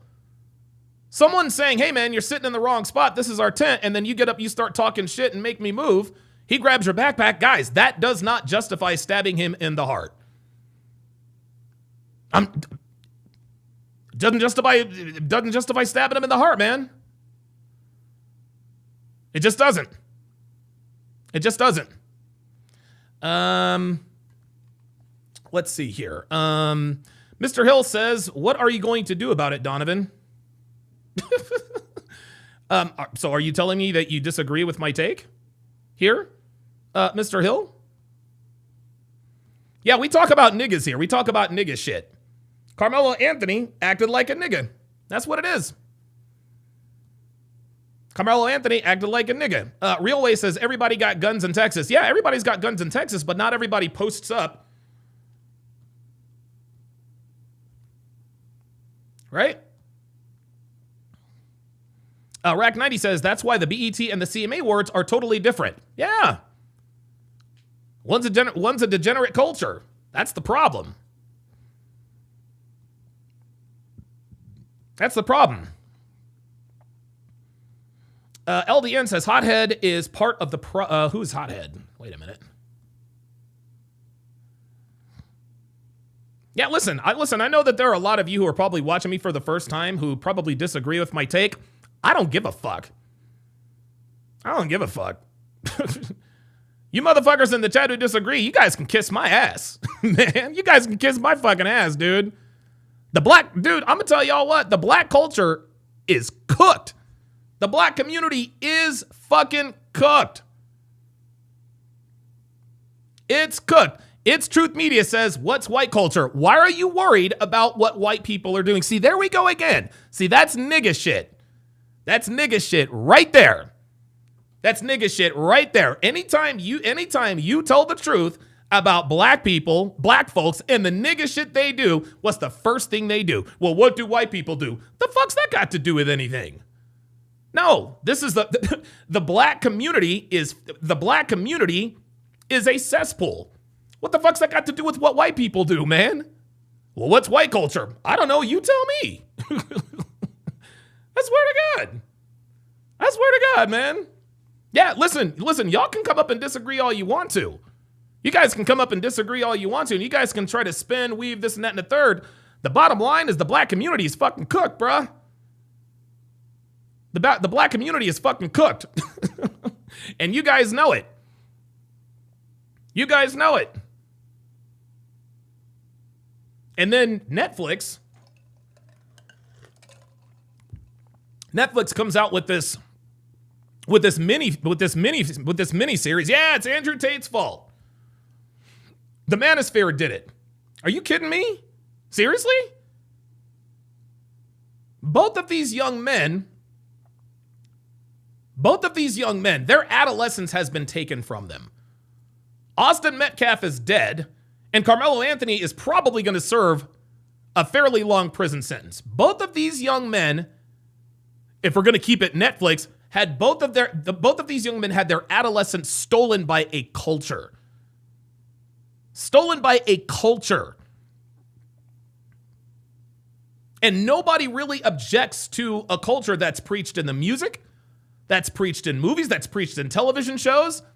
But no, it's the white men who are the most evil, right? White men are the most evil people on the planet. And every black person should run around and look for examples of wickedness in the evangelical white men. And you must stamp it out. You must get in the face of white people and say, I will not tolerate your disrespect. And if they defend it in any type of way, they go ahead and get violent with it. This is a crisis, gentlemen. This is a crisis. And if it keeps going like this, you know what? It's interesting. I'll put it to you like this, too. Devin actually sent me an article. Devin sent me an article that said that black people now make up 14% of the population in the United States. I don't know. In a couple of years, that might actually go back down again. And you know what? It's interesting. People will think, well, you know what? I'm just harming white people. I'm just fucking with white people by being racist, right? I'm just giving white people a taste of their own medicine. No, you fucking idiots. You're radicalizing your own kids. You're radicalizing your own children. You're instilling in them an emotion that is easily triggered and easily spins out of control. And now, Austin Metcalf's family and Karmelo Anthony's family, they have to deal with the fact that this culture took both of their lives. This culture took both of their lives, guys.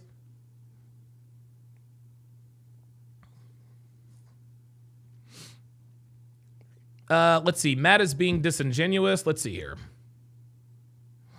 Matt says that's the divide Hotep was alluding to. Stories like this are meant to get people pissed off and divided. Maybe it clicks. If you think first before you can react, you can see it for what it is. Look, man, guys, I don't know. How can I put this? I think a lot of you guys, I think a lot of you guys are, you guys got to understand, not all black people are the same. Okay? Not all black people are the same. I'm not the political guy. I'm not Listen, I'm sure that there are implications and da-da-da. And listen, I'm sure the story will be spun and used correctly or incorrectly. That's fine. But at the end of the day, Karmelo Anthony was fucking wrong to stab Austin Metcalf to death. Listen, man. Listen, you guys can give me all sorts of word salad and all sorts of intelligent. Carmelo Anthony's wrong. Carmelo Anthony is wrong. Carmelo Anthony is the manifestation of everything that is wrong in the black community. And here's the thing. This wouldn't be as big a story if Carmelo Anthony was a hood nigga. If it was a hood nigga that stabbed some white boy, okay, I see the point. Carmelo Anthony ain't no hood nigga. He's not. Carmelo Anthony is not a hood nigga. Okay? Carmelo Anthony came from a 2-parent household. He presumably lives in Frisco, Texas. Okay? It is not his. I'm sure his parents have some responsibility, but guys, the black culture is what led Carmelo Anthony astray.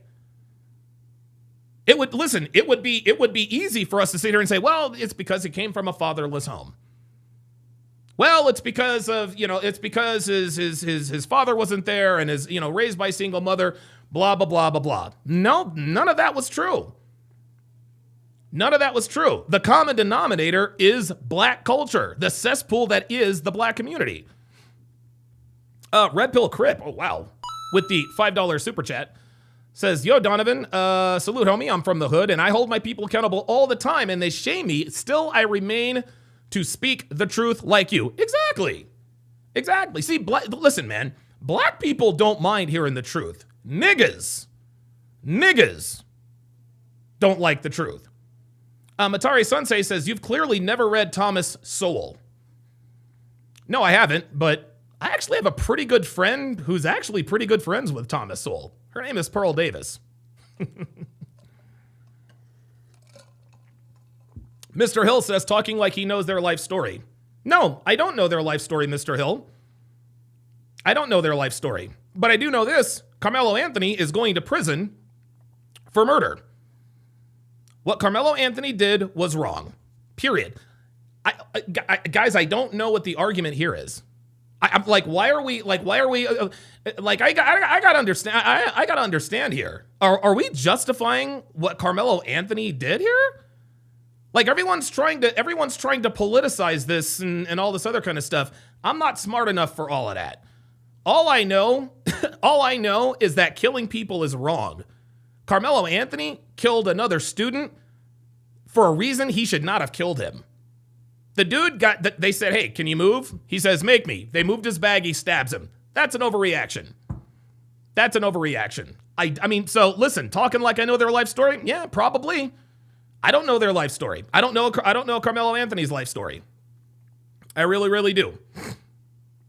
Or I really don't. But the bottom line is that what Carmelo Anthony did was wrong. I'm not here to talk about the implications, guys. I'm not here to talk about, what's political, and I'm not smart enough for that. I'm not smart enough for all of that, okay? All I know is that the black community and the black culture negatively affected Carmelo Anthony, so much to the point he got overly emotional, and now his life is over. His life is over. It's Truth Media says, no argument. I'm just hating on you, tearing down the black culture with no solutions and isolating us. I don't tear down the black community, it's Truth Media. I tell the truth about it. I'm not tearing down the black community, my friend. The black community does a pretty goddamn good job of doing that all by itself. I don't make the rules, my friend. I simply report them. I simply talk about what's going on. This kid was negatively affected by the black community. He was the black community is a cesspool. And so people come in here and say, well, if you're not going to give us solutions, then you shouldn't talk about it. No, fuck you. Shut the fuck up. I'll talk about what the fuck I want to talk about. I don't have to give solutions. You want to know what my solution is? Check this out. You want to know what my solution is? Get the fuck out of the hood, nigga. You want a solution? Y'all want a solution? Check this out. You want solutions? And I'm being dead ass here. I'm being dead fucking ass here. Okay? Stay away from niggas. That's my solution. Stay away from niggas. You want to know why? Because niggas don't want to change. Niggas don't want to change. They want to run him up, shoot him up. He disrespected me. I'm gonna be violent here. And even and you want to know the thing about this is the thing about this, pardon me, is that I perpetuated this. I perpetuated this even. I'm as guilty as anyone. I'm as guilty of this as anyone. I always joke around. There are two types of people in the world. Those who get ready and those who stay ready. That's nigga culture, y'all. That's nigga culture. And again, and guys, I perpetuated this stuff. I got overly emotional. I caught charges. I was a victim of that. I'm not, dude, listen, you guys are not going to catch me saying, no, those people. No, man. I was as big a part of it as anybody. I am as guilty as anyone here for perpetuating the negative stereotypes that comes with, being a black man in the U.S. So you want to know what my solution was? I got the fuck out of Vegas. I got some counseling, pardon me, and I stopped getting into fights. That's how I did it. I think you guys, listen, man, I think you niggas in the chat have a problem with the fact that I'm actually talking about this stuff. And that's the problem with niggas. Y'all don't like to talk about it. And anybody that talks about it, oh, you're an Uncle Tom, you're a sellout, you're a coon. Whatever. Say whatever it is you want. You guys can politicize it any old kind of way. The fact of the matter is, the black community is done. It's cooked. The black community is done. It is fucking cooked. The black community is the laughingstock of the fucking world. So much so, we got high school kids stabbing other high school kids because they felt disrespected. Insanity. Insane.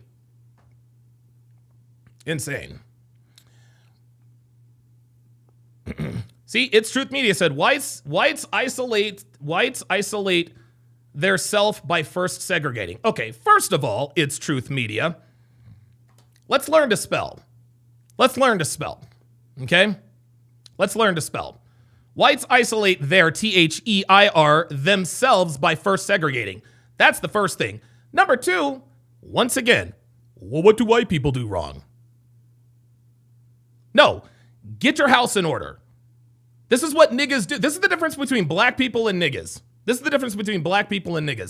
Black people say, you know what? There's a big problem. I'm going to remove myself from this situation because I know that the nigga culture is not for me. You know what niggas do? Well, white people did it first. White people are responsible for it. Okay, well, what are you going to do about it? All niggas do when you tell the truth about the black community is white people did it. White people are the reason why we're in this position. White people. That's why y'all don't get no goddamn where, man. That's why I don't get anywhere. You want to know? The reason why I live where I live is because I don't want to be around niggas. No, sir. I do not want to. I do not want to live around niggas. Sorry.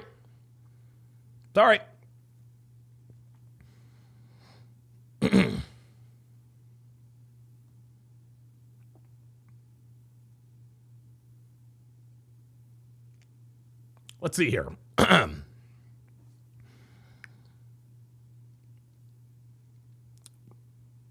had a burp. Hang on. Sorry about that. Sorry, guys. I was trying to burp. I couldn't do it. There we go. Anyway, what's going on with young people as a whole is because there's this it's almost like a nihilistic mentality across America and really globally. But as it relates to black kids and this black culture that's been defined for us, this problem, it's really acute, gentlemen. And we have to muster the courage to reject it. And it doesn't really take courage. All it takes is just the willingness to stand up and say, you know what, enough is enough. Stand your fucking ground, man. Call this bullshit out for what it is. When they put Dr. Dre and Snoop Dogg and Kendrick Lamar up as a halftime show, you got to be willing to say to Roger Goodell in the NFL, what the fuck are you doing? Man? Jason Whitlock talked about this earlier. What, 90% of people who are at the Super Bowl were white? 70% of people watching the Super Bowl are white, yet we got Dr. Dre and Snoop Dogg and Kendrick Lamar. Why? Because they're trying to push this shit onto y'all, man. Right? This is a culture of death. ESPN's not going to talk about this. Mainstream media is not going to talk about this. Right?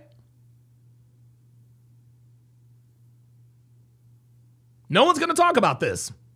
But as soon as a guy like me comes across, oh, he going to learn today.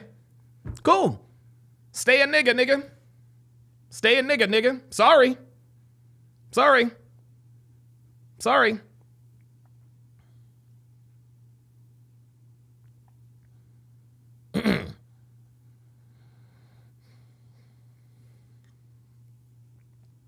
Let's see here. Yeah, Heavy Chevy guy says he's right. Keep those ninjas away from me.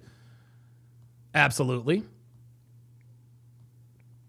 Jonathan D. Cruz says, I hope he gets charged as an adult and serves his time in big boy prison. Oh, he will be charged as an adult.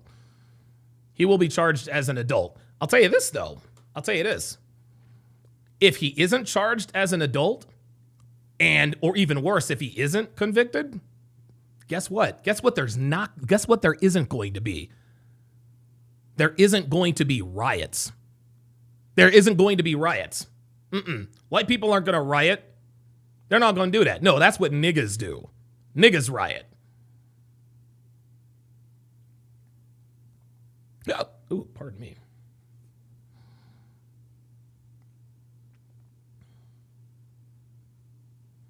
Real Drew Morgan with the $1 Rumble rant says, first time here, just looking for some live action on Rumble, and I think you're speaking in truths. Yeah, man. Look, dude. I mean, listen. Yeah, there it is. Dewey says, flip the races and nobody's flip the races and nobody cares. Stop coping.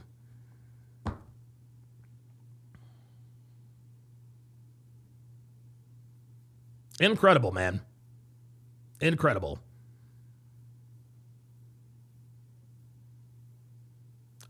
Draconis 36 says George Soros is standing by. And again, guys, I'm not going to sit here and try to, come here and package myself as this, political. Listen, I'm sure that there's going to be all sorts of political jockeying going on. Okay? I'm sure there's all sorts of listen, look. I'm not smart enough for that sort of intellectual discussions. That's not what I do here. No. What I do here is I call out the degeneracy of the black cult, of the black community. The so-called black community is failing its people. The black community is failing its people. Matt says, hell, I didn't even hear about this story until I got off work. Yeah, you're not going to hear about this in mainstream media, guys. If it had been a white kid that stabbed a black kid, yeah, it'd be all over the news. But nope, it was a black kid. So we have people actually defending this. I can't believe it is extremely difficult for me to believe and to stomach the fact that there are actually people in my own chat, well, not my own chat, but actually people in my chat saying, yeah, but I'm telling you guys that Karmelo Anthony is 112% wrong for stabbing this kid to death. And you guys are, yeah, but I'm telling you, the black community, the so-called black community, is responsible for turning this kid into a cold-blooded killer. And you guys are like, yeah, but. Yeah, Luke Perry says people defending this nigga like he's OJ. Right. Seriously. Come on, man. Come on. That's how this is. It's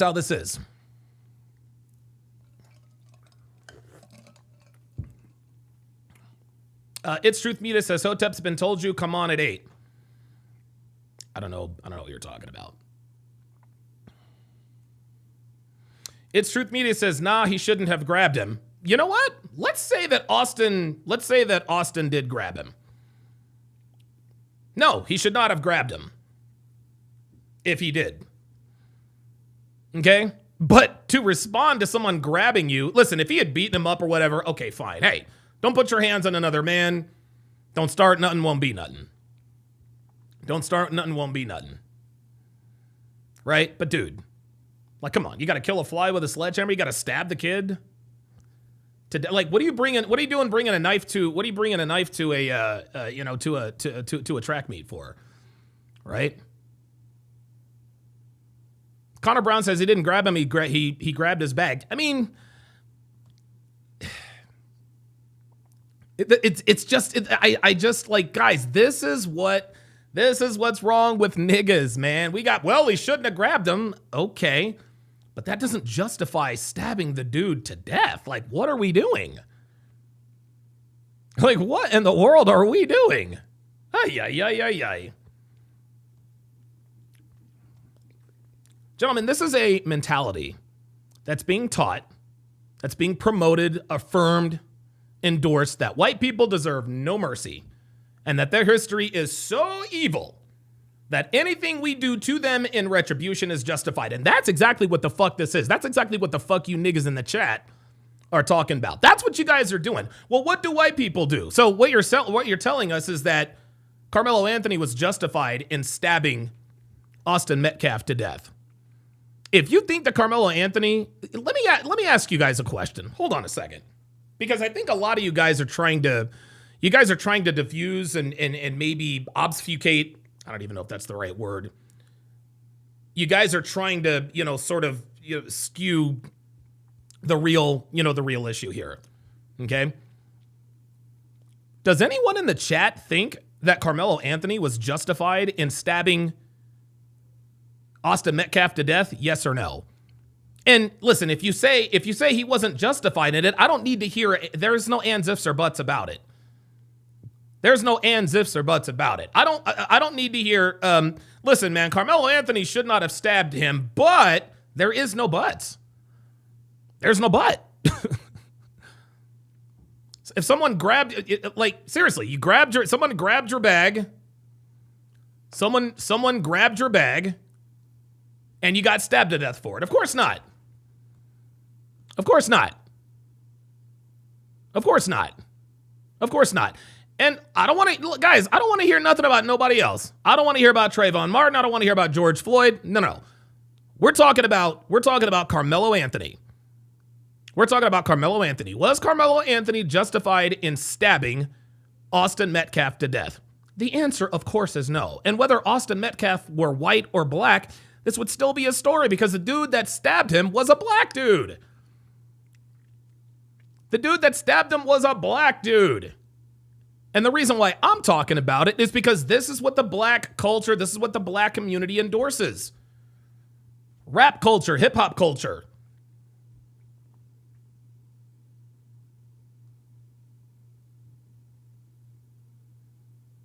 We have an entire generation of young black people who think that white people are so evil that anything we do to them in retribution is justified.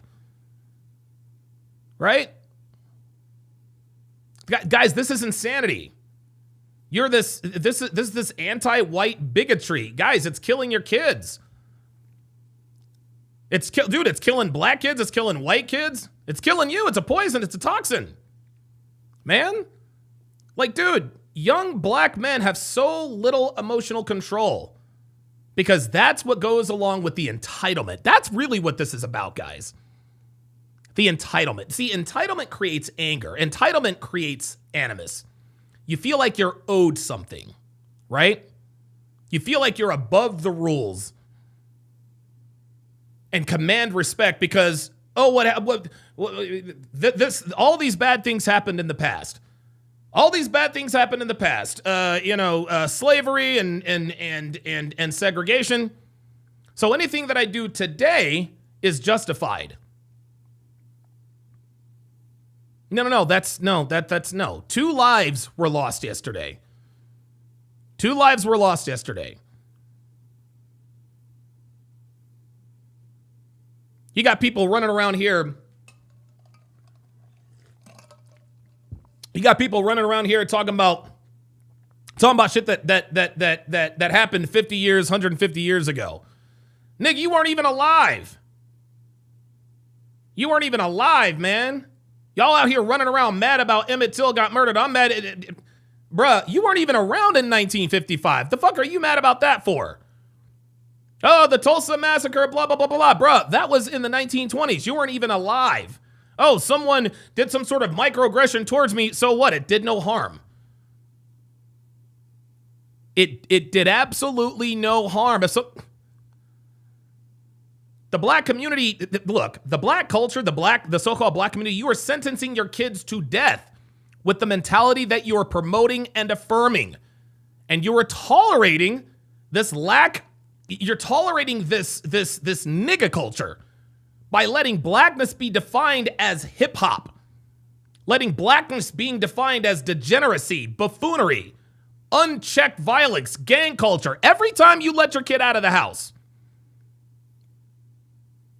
every time these parents are letting their kids out of the house with their pants hanging off his ass, you are affirming prison culture. Every time you let your kid get tatted up like a gang member, you are affirming prison culture. It's all blowing up in our face. It's all blowing up in their faces. It's destroying the black community. We don't even want to be around each other. We don't even want to be around each other. Anytime any of us get some money, what's the first thing we're thinking? How can I get the fuck away from here? How can I get the fuck away from here? That's why. That's why.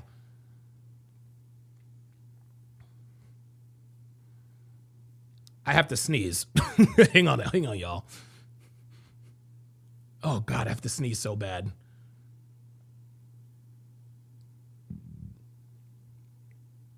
All right, never mind. Never mind.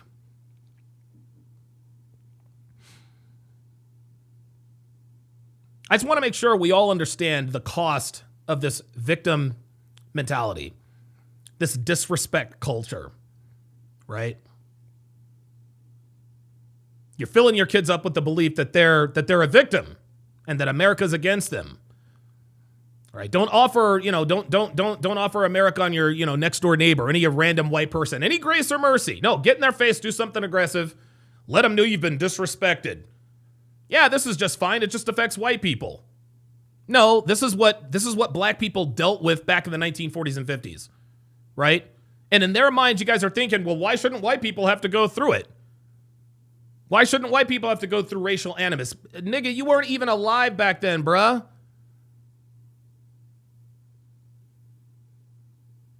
Crazy, man. Crazy.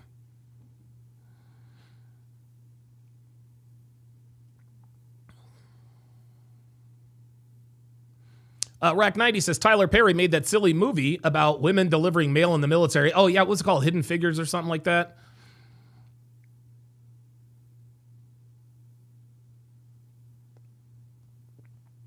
It's Truth Media says, Don, he's a superstar athlete at an all-white school. He was bullying Karmelo and he had enough. Do you guys hear this? Do you guys hear this? Seriously? You're going to characterize what happened as them bullying him at an all-white school? Guys, listen, it's Truth Media, you're a nigga. It's Truth Media, you are a nigga, bruh. Let me turn on the niggadar. There we go. There we go. You are absolutely a nigga. Oh, wait a minute. Oops, sorry about that. Austin's twin brother. Sorry about that. Hunter Metcalf, who my tried bad. Jeff Metcalf. You are a nigga. Are you seriously? You are seriously going to sit here and tell me that he was at an all-white school and they were bullying him, and so that justified him stabbing to death? You serious? You gotta be kidding me, man. You gotta be kidding me. No, seriously, hold on. Let me, I'm gonna put this up here just so y'all can see. This is crazy. This is absolutely crazy. This is what, guys, this is what's wrong with y'all, man. Says this is what's it wrong. was Austin's Sorry about twin that. brother, Hunter. Damn it, stop. Don't need to hear all that. Look at this. Let me blow this up here. Don, he's a superstar athlete at an all-white school. He was bullying Karmelo and he had enough. No, that's not what happened. It's Truth Media. Oh, there it is. This Truth Media said it's self-defense.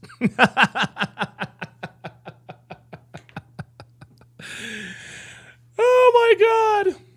Oh my God. Oh my God. Oh my God. Ay, ay, ay.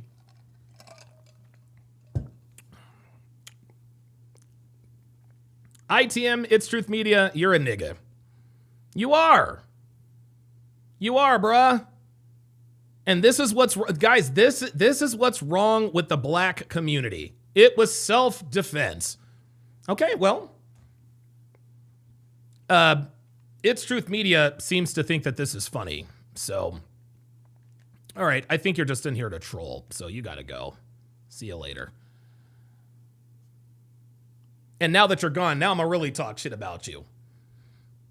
Guys, niggas like this, comments like this, this is what perpetuates this. This is what perpetuates this. Yeah, very good point. This is absolutely ignorant. Absolutely ignorant. Draconis says, I've said it for decades, gangster rap is a cancer. Matt says this wasn't self-defense. Yeah, I'll tell you what, it's Truth Media. You know what? Hang on a second. Let's go back and forth on this. Let's go back and forth on this. I'm gonna go to the hashtag pull up studios. I'm gonna go to the hashtag pull up studios.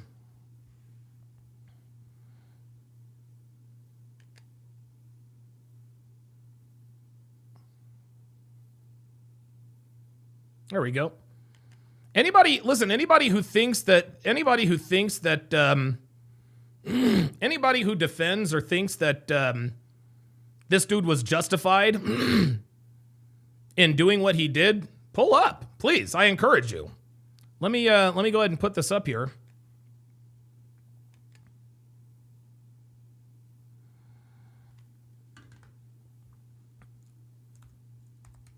Oops. It's Truth Media. Oops. It's Truth Media. Pull up. Anybody who thinks that that this was justified and that there is nothing wrong, or you think that this is self-defense, pull up. Guys, this is incredible. Because I'll tell you this. If it was a white student who stabbed a black student, you would not be calling it self-defense. You would be calling it exactly what it is. Murder. Murder. So it's Truth Media. I know you're in here watching because I can still see. Yeah, you're still in here. If you think it's self-defense, please come on up. I mean, unless there's something I'm not aware of. Boy, it's getting hot in here. Hang on, I'm gonna turn on my fan here.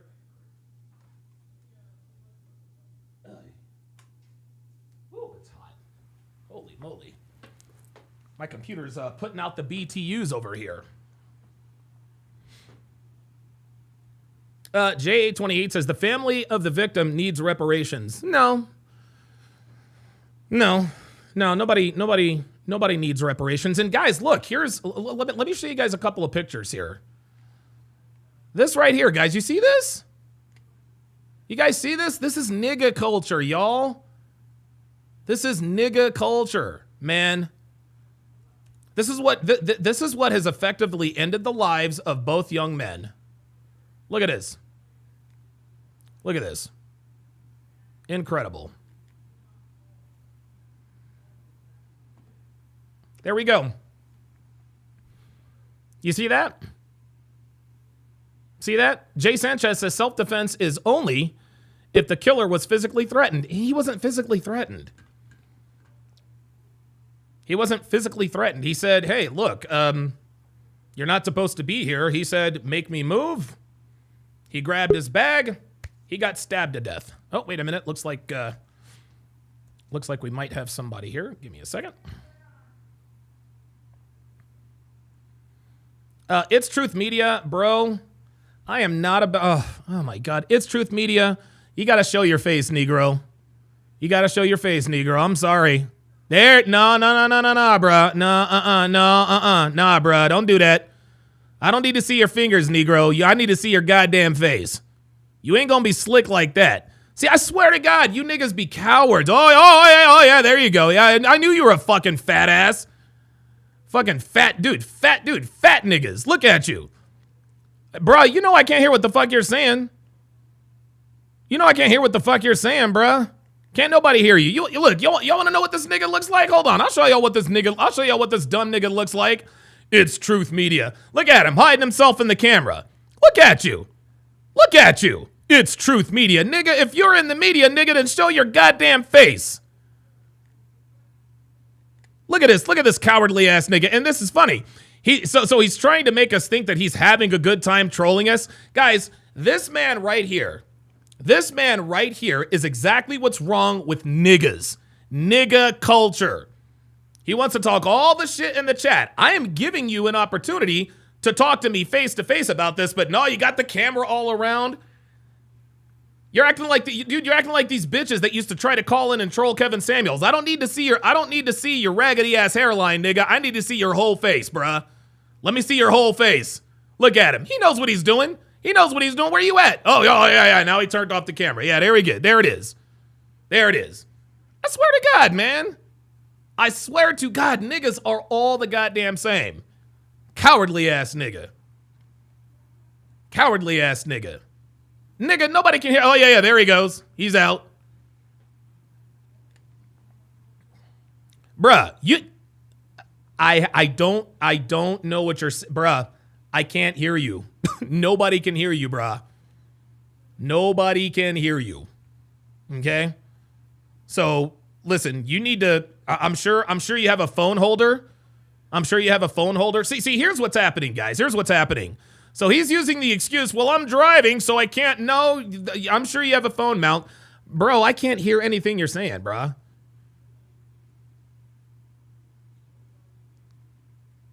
I have no idea. I have this nigga. I swear to God, niggas. There's Jay Blaze. Nigga, mount your phone, bruh. Mount your phone and I'll bring you up. Dumb niggas. All right, Jay Blaze. Can you hear me?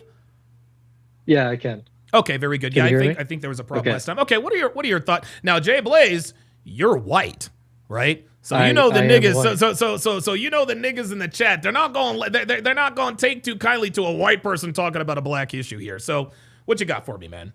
So I'm nowhere near as deep as Hotep Jesus. I'll just say that. Oh Jesus, me neither, man. That dude is smarter than the both of us combined times 10. Jesus. But the thing I was looking at it from was, remember in the early 2000s where you had 2006, you had Coach Carter, and then you had 2007 with Gridiron Gang. You had an effort to curb this, where you had people saying, hey, we're going to try and get along and against like gang culture and stuff. We don't have movies like that anymore.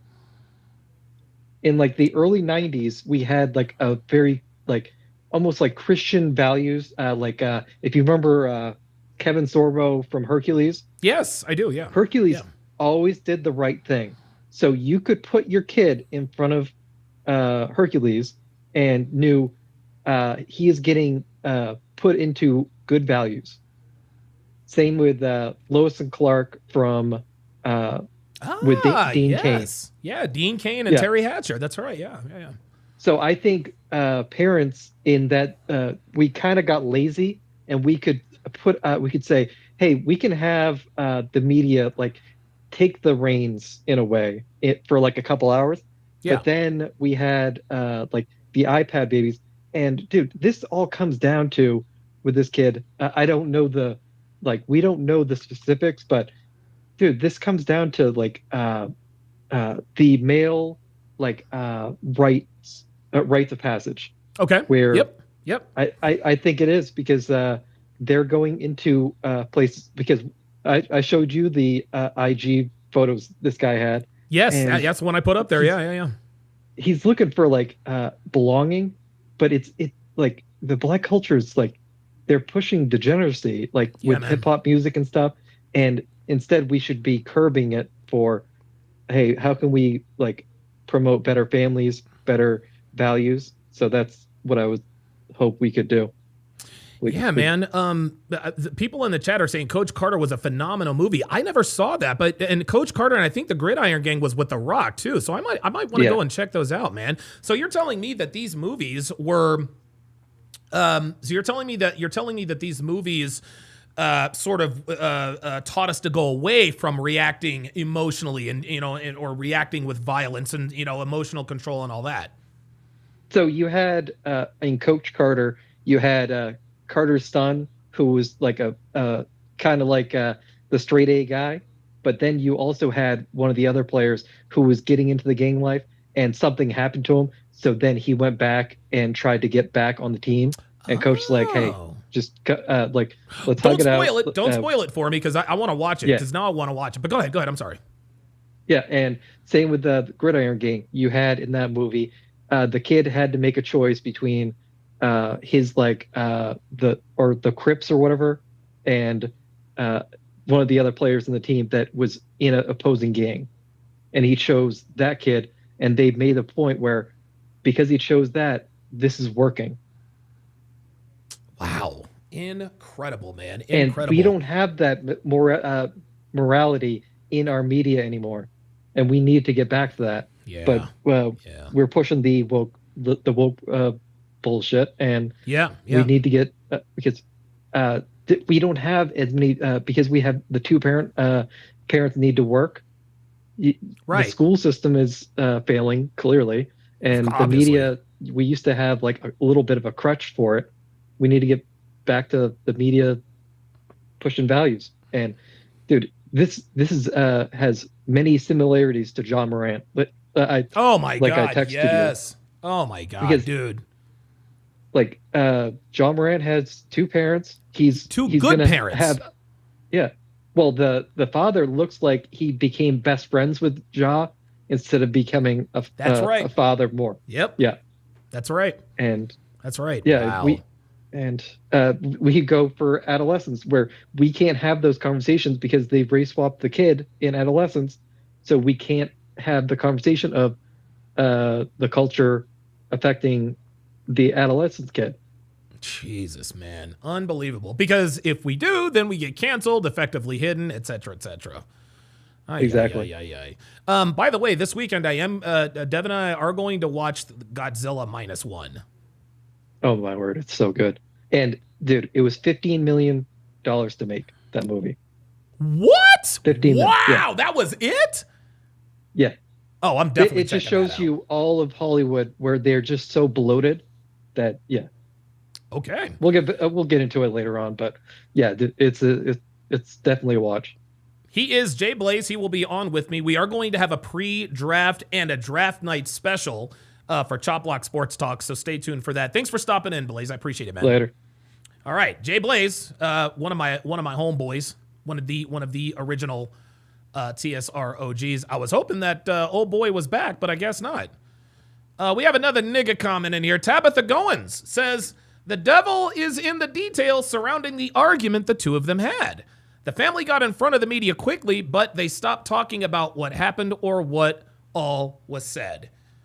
I don't give a fuck what was said, Tabitha. There is nothing that you can say to another person in that context that would justify stabbing someone to death. Yeah, I mean, do you hear all of the excuses? Do you hear all of the excuses that niggas are using? Self-defense. You weren't there, so you don't know. The devil's in the details. I don't need the details. I don't need the details. If you have so little emotional control that you stab someone to death because of something they said to you, even if they call you a nigger, you're still going to fucking prison. Honestly, seriously, Tabitha, what could have possibly been said? Seriously, what could have possibly been said that justifies Karmelo Anthony taking a knife and stabbing Austin Metcalf in the heart and ending his life? It's excuses, excuses, excuses. It's all excuses, man. This is what niggas do, y'all. This is what niggas do. And again, I'm not going to sit here and try to and paint myself as this bastion of morality. Guys, I have made many, many illegal mistakes. I have written bad checks. I've beaten the shit out of people. I've done all that shit. I've been arrested 30 some odd times. Listen, I am not the dude who is going to sit here and stare down my nose at you from on high in the moral cathedral. That is absolutely not me. Because I will readily admit that I am as guilty as anyone for either directly or indirectly perpetuating nigga culture. Okay? 4-time convicted felon, all of them violent felonies. None involved weapons except for these. I have done serious damage with these hands. All because of what? Lack of emotional control. Some guy came up to me in a grocery store and mouthed off to me. You know what I did? I decked him. That was my second felony.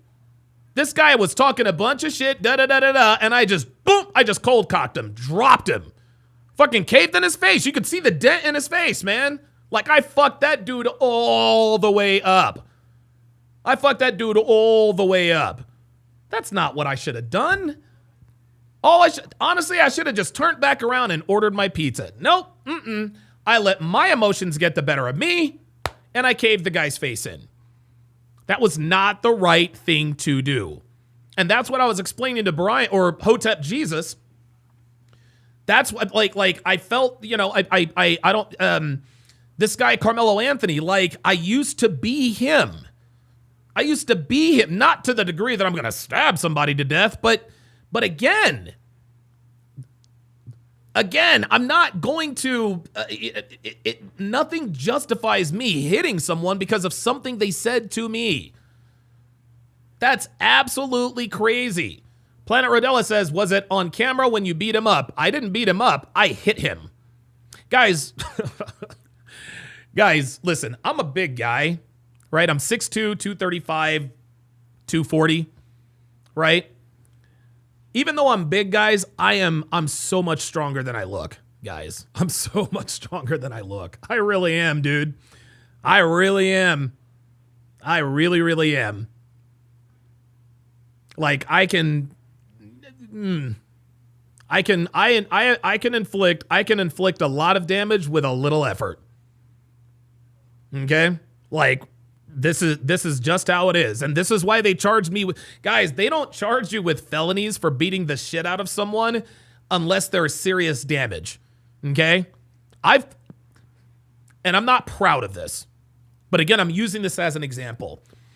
2 grown men have had to have facial reconstructive surgery because of the damage I inflicted on them with my fists. This is why I was charged with aggravated felony assault.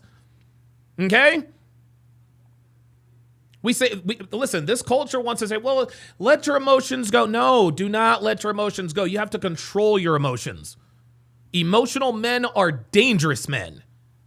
Okay? Emotional men are dangerous men. I was dangerous back then because I had no emotional control. No emotional control. Karmelo Anthony was a dangerous man because he had no emotional control. This guy had so little emotional control, he took a knife and stabbed someone in the heart. What are we doing? What are we doing? And then we actually have people in here justifying, dude, we have people in here justifying the dude's actions. You don't know, Donovan, and you don't know what the argument was about. I don't care what the argument was about. Why in the world, dude, why in the world would you kill someone for touching your back? Weak niggas, man. Weak niggas. Matt in the chat says violence usually comes from emotions for sure. 100%, man. 100%, guys. Dude, oh my God, dude. It makes me like it. Oh, dude. I've spent over $250,000 in legal fees, y'all. $250,000 fucking dollars on legal fees. Like, guys, like that's.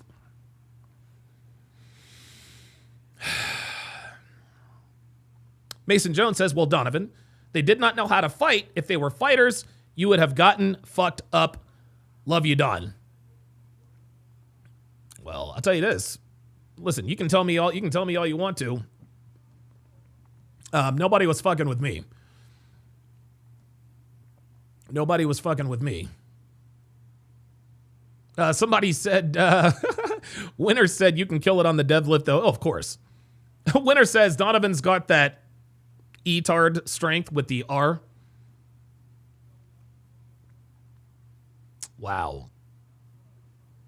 Yeah. Juan Martinez says, damn, just read the article, wild man. Back in my day, we just put on the gloves. Motherfucker had no justification to stab him and aim to kill him. Shit, you know what I'm saying? It's Truth Media. It's Truth Media. If you're still in here, man, if you're still in here, pull up, bruh. Pull up. Pull up, man. Listen. If you pull up, I'm not going to hurl the insults or whatever. Just, if you pull up, we can have a civil discussion. Like, you know what I'm saying? Mason Jones says, yeah, well, Donovan, if they did not know how to fight, what makes you think they did? What makes you think that I don't know how to fight? Right? Like, I mean, what do you expect? What would he want to be his face? Well, if he was Francis Ngannou, well, of course Francis Ngannou's going to fuck me up. Of course Daniel Cormier, Justin Gaethje, of course those guys have fucked me up. They're professional fucking fighters. Come on, man. And I tell you guys all the time, I used to tell you guys all the time, there are a few men in this world I would not throw hands with. I would never, people that I know, I would not throw hands with my friend Jesus. Oh my God, I will never. Dude, Jesus is oh my God, biggest. Dude, this dude was probably 6'6", probably close to 400 pounds. Biggest fucking Mexican you ever saw. Dude, and the guy was a fucking teddy bear. One of the coolest guys you'll ever meet. His hands were the size of my fist. He used to bounce at a strip club I used to frequent. I would never, ever fight Jesus. I will never fight Ed Lattimore. That is a heavyweight boxer with a professional record of 13-1. I value my life and my face. Thank you very much. Thank you very much. Reverend Brown says Donovan is Lenny from Of Mice and Men. Come on, man. Come on, y'all. Oh, come on. I'm not Lenny. I might have Lenny's strength, but I'm not Lenny up top. Come on. Come on. That's actually pretty funny. Look, I'm trying to be offended by that, but that's actually pretty funny. Oh, my God. Dan Herb says, funny how you won't fight bigger than you. Oh, contraire, Dan Herbs. Oh, yes. Oh, yes. As a matter of fact, most fights, and Ed Lattimore is not bigger than me. Ed Lattimore is probably an inch shorter, and I'm probably giving away, he's probably giving away about 20 pounds. No, I have fought many, many people who are bigger than me, and this is interesting. And I'll get back to the topic, but this is something that a lot of you guys probably do not know. It's funny, I was talking to Devin about this the other day. You guys got to understand the difference between, how can I put this? Just because someone looks strong doesn't mean that they are strong. Okay, so somebody can bench press 500 pounds. Can they throw a punch? Can they throw a punch? Do they know how to shift? Do they know that when you throw a punch, it starts from the ground? If they don't know that, they're weak. Dude, I've been tagged cleanly by guys I thought I'd get knocked out by. Clack. And in a split second, I'm like, oh shit, wait a minute. I thought I'd be asleep, but this guy's not as strong as I thought. You hit him with the right, you knock him out with the left, all of a sudden he's got a glass jaw. So no. Only a coward, Dan. Only a coward fights a man he knows he can beat. Only a coward fights a man he knows he can beat. And there have been, I've had plenty of opportunities to beat I have had the opportunities to give people lyrical beatdowns. But I knew I was going to win the fight, so I stayed away from it. I'm like, no. I know I can kill you, so I'm not going to, right? You guys know how that goes. But yeah, just because someone is bigger than you does not mean that they are stronger than you. And I have fought many, many men who are larger than me. And they thought that, and it's funny, you can see that they clearly underestimate me because as soon as, dude, I land that first punch and you can see the shock in their face. You can see the shock in their face. You absolutely fight. They're like, oh shit, wait a minute. Next thing you know, I'm skull crushing. Yes, look for the cauliflower ear. Never, ever, ever fight anyone with cauliflower ear. I've never made that mistake before in my life. I've lost 3 fights in my life. One of them I don't remember. One guy, and I'll get back to this. One guy hit me, guys, listen, true story. One guy hit me so hard. Hitting the ground is what woke me up. Okay? He hit me with a right. Put me right to sleep. I fall backwards. I hit the ground. I wake up just in time. I had the presence of mind to cover up. He hit me so, bruh. He hit me so hard. Hitting the ground woke me up. Wine Guy says, what if he called him the N-word?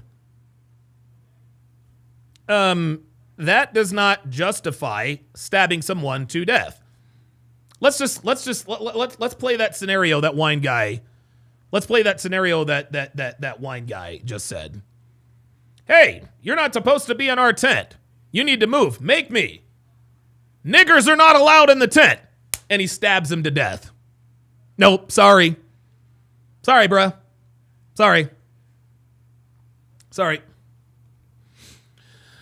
BS Profile says he hit you with that NyQuil, bro. Oh my God, yo, dude, yo, that dude put me to. He hit me so hard when I hit the ground it woke me up. Edward says Martin Luther King didn't do anything when someone called him that. Right, Martin Luther King obviously preached nonviolence. Connor Brown says imagine killing someone over a word. Exactly. Steve-O says, Donovan, what if you were a 5'4" make? Would you still fight someone who was 5'11", 6 foot? Well, no, I wouldn't fight anybody now. I'm not fighting anybody now. Rack 90 says, the N-word, are we serious? Sticks and stones, my brother, but words can never hurt you. Yeah, exactly. Exactly. It's so funny. Niggas want to get offended over the word nigger just to give themselves an excuse to wild out. That's it. That's it. Kyle 2020 says, I am too crazy not to fight a guy bigger. My dad just recently told me that my grandpa knocked out a guy twice his size. The men in my family are monsters. Guys, I'm telling you, size does not always equal strength. And guys, I am living proof of that. I am living proof of that, man. Real talk. Juan Martinez says, I've been called a wetback and have gotten my ass whooped. That doesn't mean I'm a kill for it. Take the damn loss and move on. Absolutely. Oh my God, absolutely. Absolutely. Dan Erb says, I appreciate you for sharing the loss that shows humility. Yeah, man, I underestimated that dude. Dude, he came up, dude, he hit me with that overhead right. Boom. Went right the fuck to sleep. I hit the ground. I woke up. I was like, oh shit. Dude, I'll never forget. And I'm thinking this guy's going to jump on me and crack my ribs, but he didn't do anything else. I was like, okay, all right. You got it. You got it. No, you got it. You got it. You got it. The point is, guys, is that there is absolutely no justification for Karmelo Anthony to do what he did and to that degree. And, you know, like, and it's interesting when Hotep was asking me, why is it important that you have an opinion on this?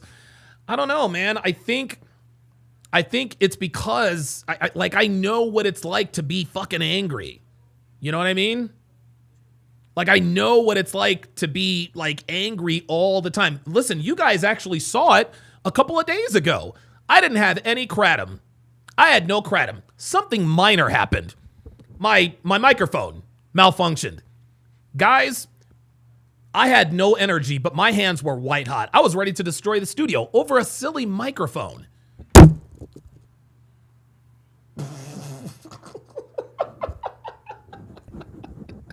That was probably the most legendary moment.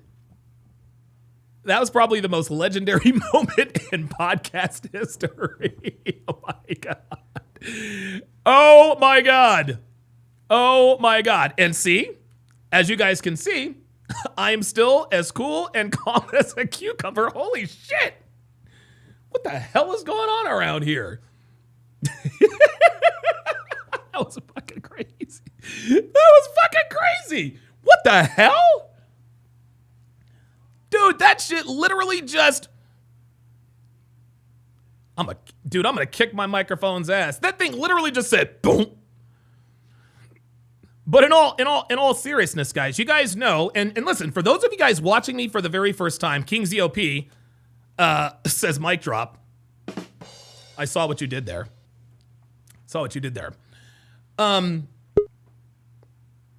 But what King ZOP just witnessed, you guys saw the immediate impact, right? Like, and for those of you guys who have never watched, PLG's in the chat. I'm going to get to you in just a second. Guys, I have been diagnosed with intermittent explosive disorder. IED, intermittent explosive disorder. This is a medical diagnosis that has been given to me. I have anger issues. My chili gets running hot real fast. Okay? I don't know if it's... Look, I'm not going to sit here and make excuses, genetics, my weak father, whatever the case may be. Doesn't matter. Doesn't matter why I did what I did. It matters that I did what I did. Okay? So you guys know, man, my chili gets running hot. I have paperwork to prove that. But I'm not going to lean on that and use that, well, the reason I beat the shit out of those guys is because of my anger issues. No, we all have shit with us. We all have emotional shit that we deal with. Can you control it, yes or no? And with that, let me bring up my man, Phoenix Light Games. PLG, what's going on, brother?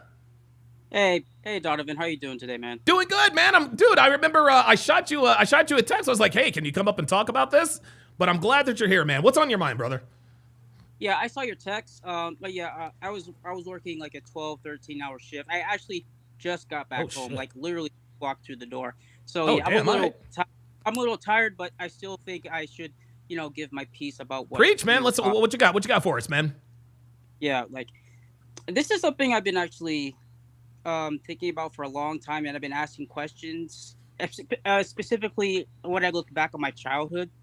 About this, I think first of all this proves is that the black community is a matriarch. They're quick to go to emotion, as we saw right now. Yeah, and niggas, they get pissed off over things that women get pissed off over. Yes, like right. Yeah, because like every time, here's the thing: whenever whether it's a black woman or a nigga, getting confronted with the police or anything like that. Yeah. Like almost every video, when a cop does a gesture or says something a certain way, or when a cop like smiles because this dude is acting stupid or this bitch is acting stupid, they're quick to they get angrier every time, man. Like, what you laughing about? Yeah, what are you laughing? Like, what are you smiling about? Like, bro, like. You're gonna let a simple gesture dictate whether or not you're gonna kill somebody? Crazy, man. What kind of fucking sense does that make? But here's the thing. I known about this for a long time, but I felt like there was something more to it. Why niggas are so quick to resort to violence rather than. Here's the thing. I look back at my childhood and everything like that. Okay. I played sports ever since I was like 5 years old. Yeah, baseball, absolutely. All that stuff. Yeah, I have 3 younger brothers. Oh wow. Yeah, I'm the oldest of 4. I'm the oldest of 5. Here we go. Yeah. All that plus 2-parent household. My mom is great. My dad is great. But here's the thing, and this is something my dad talked to me about. I noticed that whenever. I'm sorry, can you hear me? Yeah, I got you. Oh, I'm sorry, I thought I heard something else.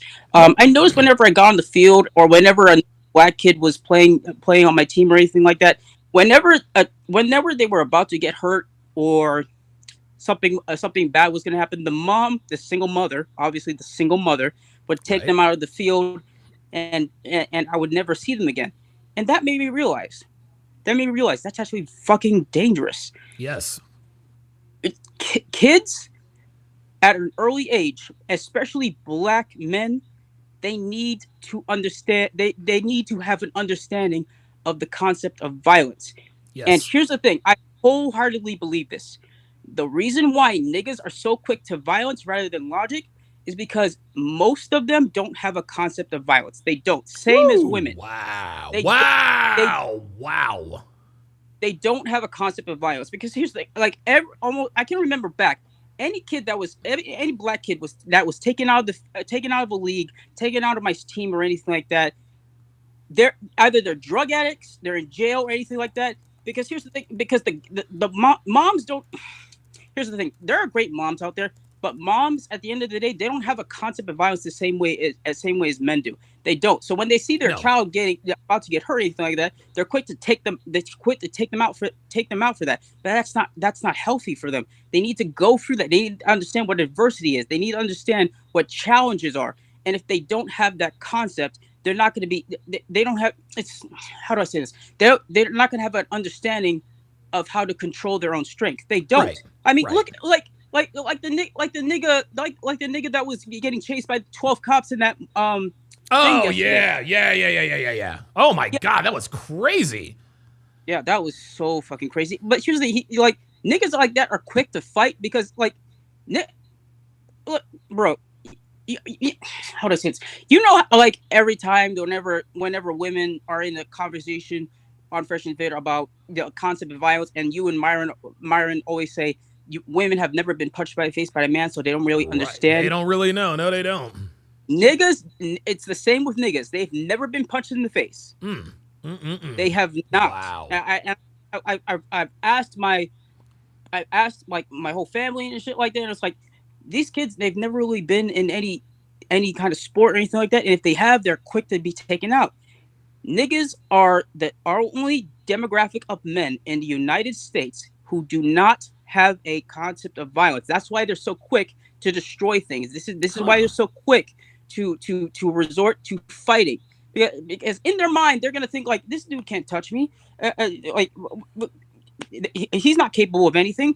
Right. Well, dude, yeah, you think he's not capable of anything because you've never been punched in the face before. Right. That's why the dude who was running from the cop at the hospital, he was like, "Oh, look what he did to my face." That's what happens when you fight somebody. Yeah.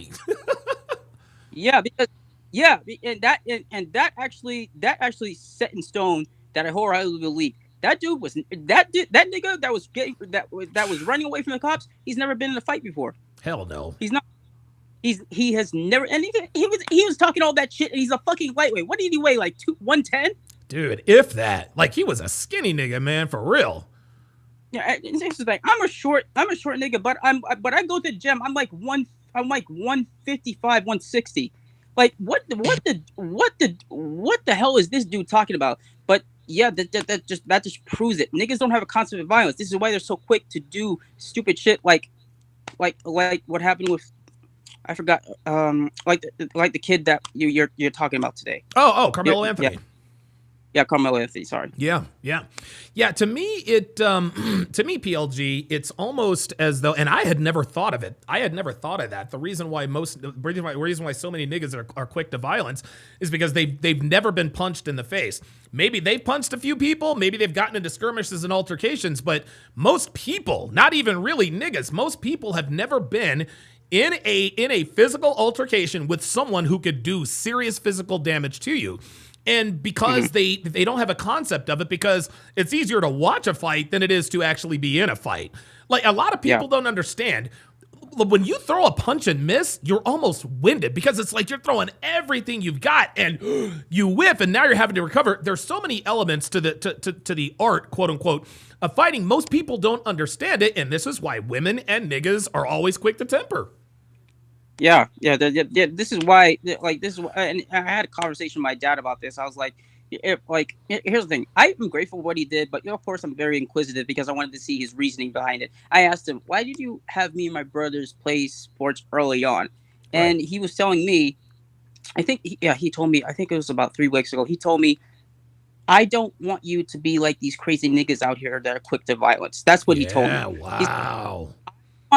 I want you to have an understanding of how the world works when you're going through adversity, when you understand the concept of teamwork, leadership, I don't want you to just witness that. I want you to be a part of it. That way you can grow up and see the world for what it is, not what you could or should be, what is. And that's made me realize I have a concept of violence, because here's the thing. I played football. I've always been in martial arts and stuff like that. I've been in a lot of sports since I was a kid. I was like, why is my dad putting me in all these sports? But I get why now, because I needed that sense of overcoming adversity. To not only that, you needed a healthy respect for violence is what you needed. Yes, that's what we all needed. Yeah, absolutely. Wow. So let me ask you this one last question, and then I'll get you out of here. I think they're going to try. I think they're going to try Karmelo Anthony as an adult. If you are the judge, jury, executioner, what do you think the proper punishment is for this particular crime? Is it the death penalty or life in prison? That's a tough one. Because I see it from both ends. Okay. Life in prison, because somebody did something horrible. I want them to suffer for it.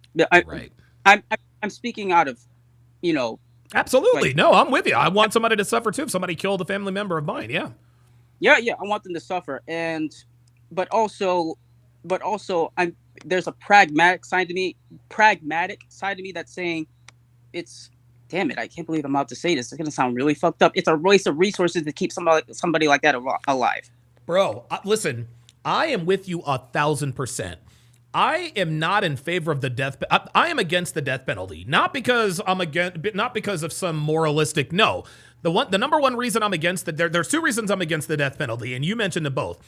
The first reason is that there are some things in this life that are worse than death. Spending the rest of your life in prison is absolutely one of them. And the second reason is exactly what you said.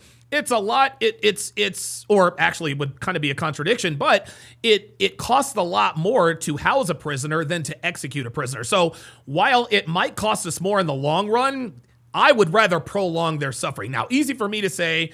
Well, I mean, I am a taxpayer, but easy for me to say I'm not the person in that position. But yeah, I would want someone to suffer for the rest of their life in prison. I'll give you the last word. Yeah, when you were saying that, I was like, here's the thing. I do want somebody to suffer for doing something very bad. To me, using the death penalty is like, you know what? Actually, that's why niggas are so quick to say kill me. That's why it's the easy way out. That's right. Yeah, we see it all the time on police videos. Kill me, shoot me, blah, blah, blah, blah, blah. Yeah, that's the easy way out. Yeah, it's the easy way out. Yeah, and that just proves that the nigga community is a matriarch, because, hey, what's more, I don't know if they do the easy thing. What's more feasible? What's the easier way out? Life in prison or getting killed? There it is. There it is. Basically, yeah. There it is. And women tend to take the easier way out.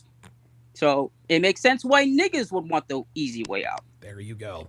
He is Phoenix Light Games. Hopefully he starts his YouTube channel at some point soon. PLG, thanks for stopping in, man. I appreciate it. No problem. And again, so I got your text and everything like that. I'm sorting out my schedule stuff because I'm trying to change it to working Tuesday through Saturday. But gotcha. Okay, that's cool. Trying to get everything sorted. But as soon as I hear something, I'll let you know. And thank you again for inviting me on. Oh, of course, absolutely, man. He is PLG, longtime supporter of mine. He's kind of, it's almost like he's sort of the de facto red pill Mike, man. Panda Trucker with the $10 super chat says, as many fights as I have been in, won some and lost some, I realize fights ain't worth the pain the next day. Ninja, I got to work in the morning. You kid me, bruh. Oh my God. I'm gonna tell you what, man. Actually, real quick before I respond to that, Saber89 with the $5 cash or Rumble Ramp says, when I was younger, I used to black out and almost choked out two kids to death. My friends had to stop me. It wasn't until I was in my 20s when I was truly able to have full control over my emotions. It's scary. Bro, I'm telling you, man. I'm telling you, I am absolutely, dude, I'm living proof, man. I'm living proof. And again, guys, I want you to understand, I am not going to be the guy, you're wrong for blah, blah, blah, blah, blah. The reason why this particular story struck a chord with me is because I used to be like Karmelo Anthony. And oh my God, dude, thank God I never killed anybody. You know? I mean, thank God I never killed anybody, man. Holy moly.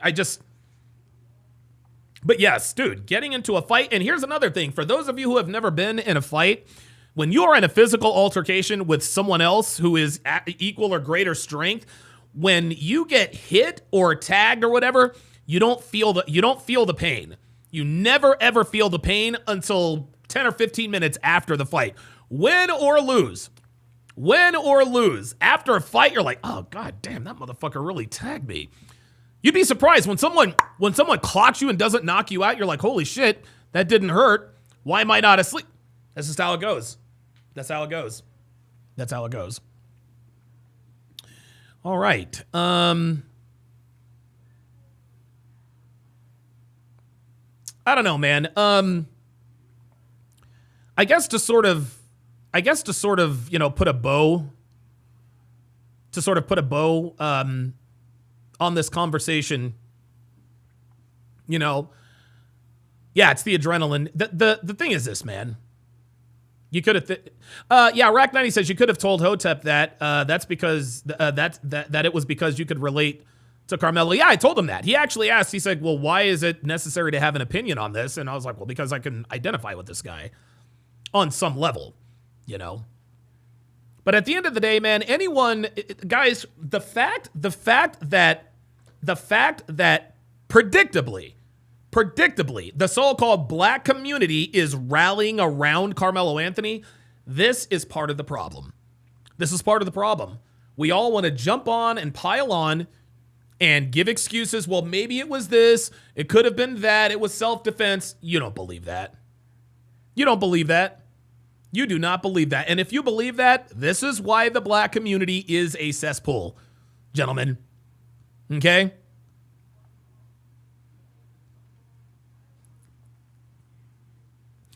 There is a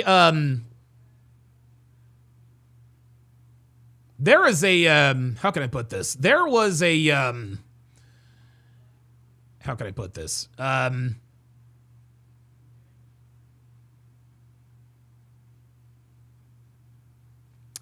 There is a content creator who shall not be named. And I think you all know who I'm talking about. His initials are November Foxtrot. His November Foxtrot.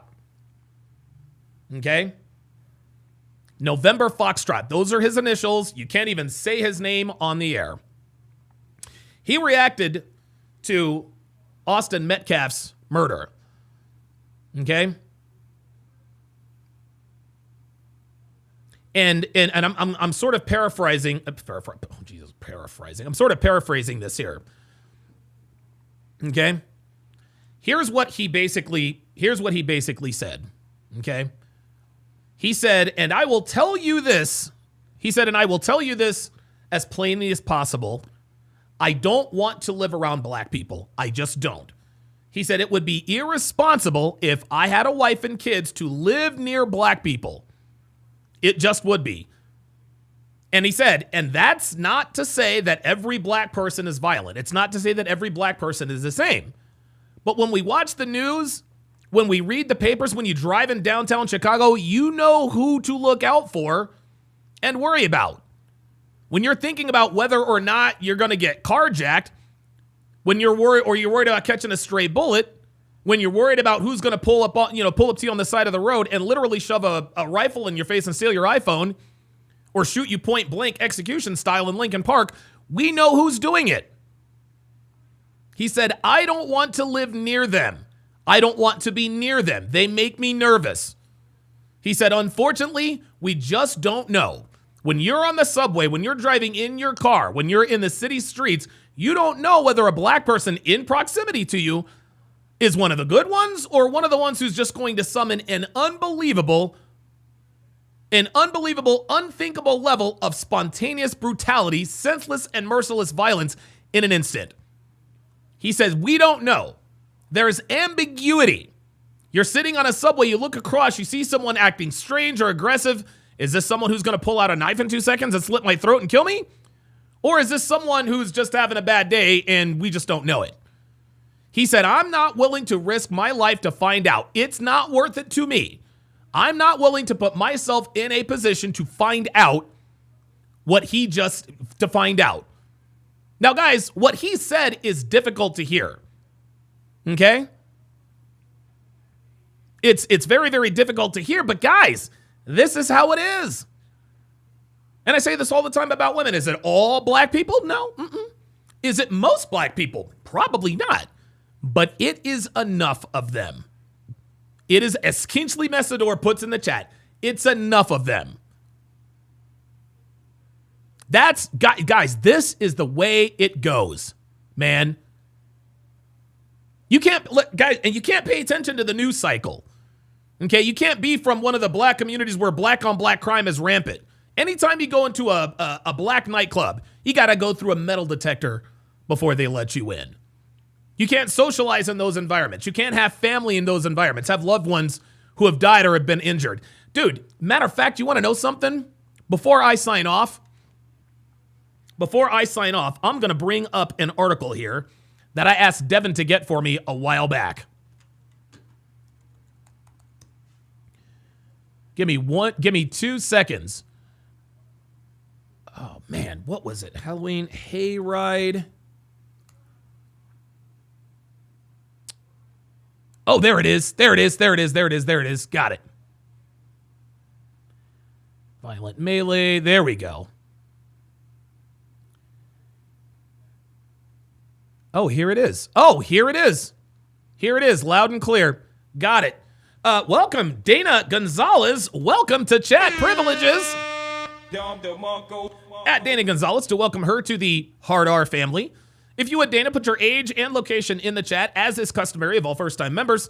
Let us do a chat-wide age and location check. Panda Trucker with the $5 super chat says, the law doesn't care about what could, would, or should. The law only cares about what is and what happened. Abso-fucking-lutely. Abso-fucking-lutely. So I'm going to bring up a story here. And, you know, it's interesting. This actually happened. This happened shortly after we left New Jersey. You guys all know, you know, Devin and I, we used to live in New Jersey. And we moved here to Nevada for many, many obvious reasons. Give me 1 second. Listen to this story. This is unbelievable. Begin here at 4:30 with chaos at a hayride in South Jersey. Groups of teens began fighting at the attraction in Collingswood, ruining what was supposed to be a family-friendly event for so many. Now officials are working to make changes to prevent this from happening again during this holiday season. New Jersey correspondent Trish Hartman joins us live with details and brand new video of this havoc that unfolded on a hayride. Trish. Well, Sarah, Brian, officials say many of these teenagers were dropped off by rideshare services, either here to the park where the hayride was happening or to the Wawa nearby. Police say they quickly started causing problems and fighting, causing the hayride to be shut down early. No!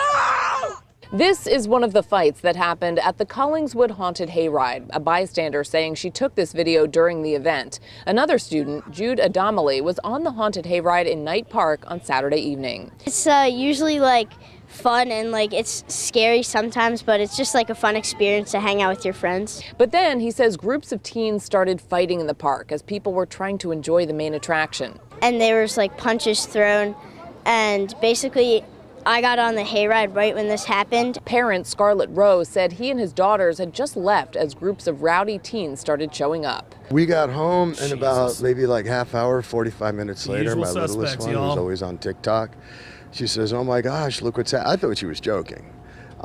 they're throwing punches or whatever, and somebody videotaped like a fight happening. Police say around 200 juveniles were dropped off at Knight Park on Saturday at the fundraiser for several PTA organizations. When those teens began line cutting and fighting, police were called from Collingswood and neighboring towns. Look at this. Even with that response, they were just overwhelmed by the number of people and what was happening. Similar incidents happened at community events in Gloucester Township and Pensauken over the summer. In the other towns where this has gone on, like we've now got, unfortunately, some experience in this, they went through what we are now, which is there's tapes to be reviewed, there's video to be looked at, and charges were filed after those events. Charges can still be filed here. Now, no arrests were made on Saturday, the mayor saying that the police were more concerned with dispersing the crowds at the time. Now, no serious injuries were recorded, according to police. Now, the mayor and police are working on a plan with other events, especially with the holidays coming up, to make sure that this doesn't happen at other community events in the future. We're live in Collingswood, New Jersey. Trish Hartman, Channel 6, Action News. There you go, guys. There you go. And, people all in the comments, yeah, the usual suspects. The usual suspects. In the end, guys, it is very, very important. And listen, a lot of our naysayers like to say, oh, all you do is tear down the black community with no solutions, dude. If you're speaking the truth, and people tell you, you're tearing down the black community with no solutions, you know what you tell them? Kiss my fucking ass. Kiss my fucking ass. Ain't nobody tearing down the black community but niggas. That's who's tearing down the black community. Motherfucking niggas. This is why we have the Hard R podcast. Gentlemen, absolutely nothing justifies this nigga's actions. I do not give a shit. This dude stabbed a teenager to death. And then we actually have people in here justifying what he did. If you find yourself justifying what this dude did, you're a nigga. That's it. At a goddamn track meet, no less, as Snow Demi says, what are you doing bringing a knife to a track meet? No, all because he disrespected you in some way, shape, or form. Incredible. All right, guys, that is going to do it for the Hard R podcast. TSR Live will return tomorrow. Thanks for watching, guys. We'll see you tomorrow.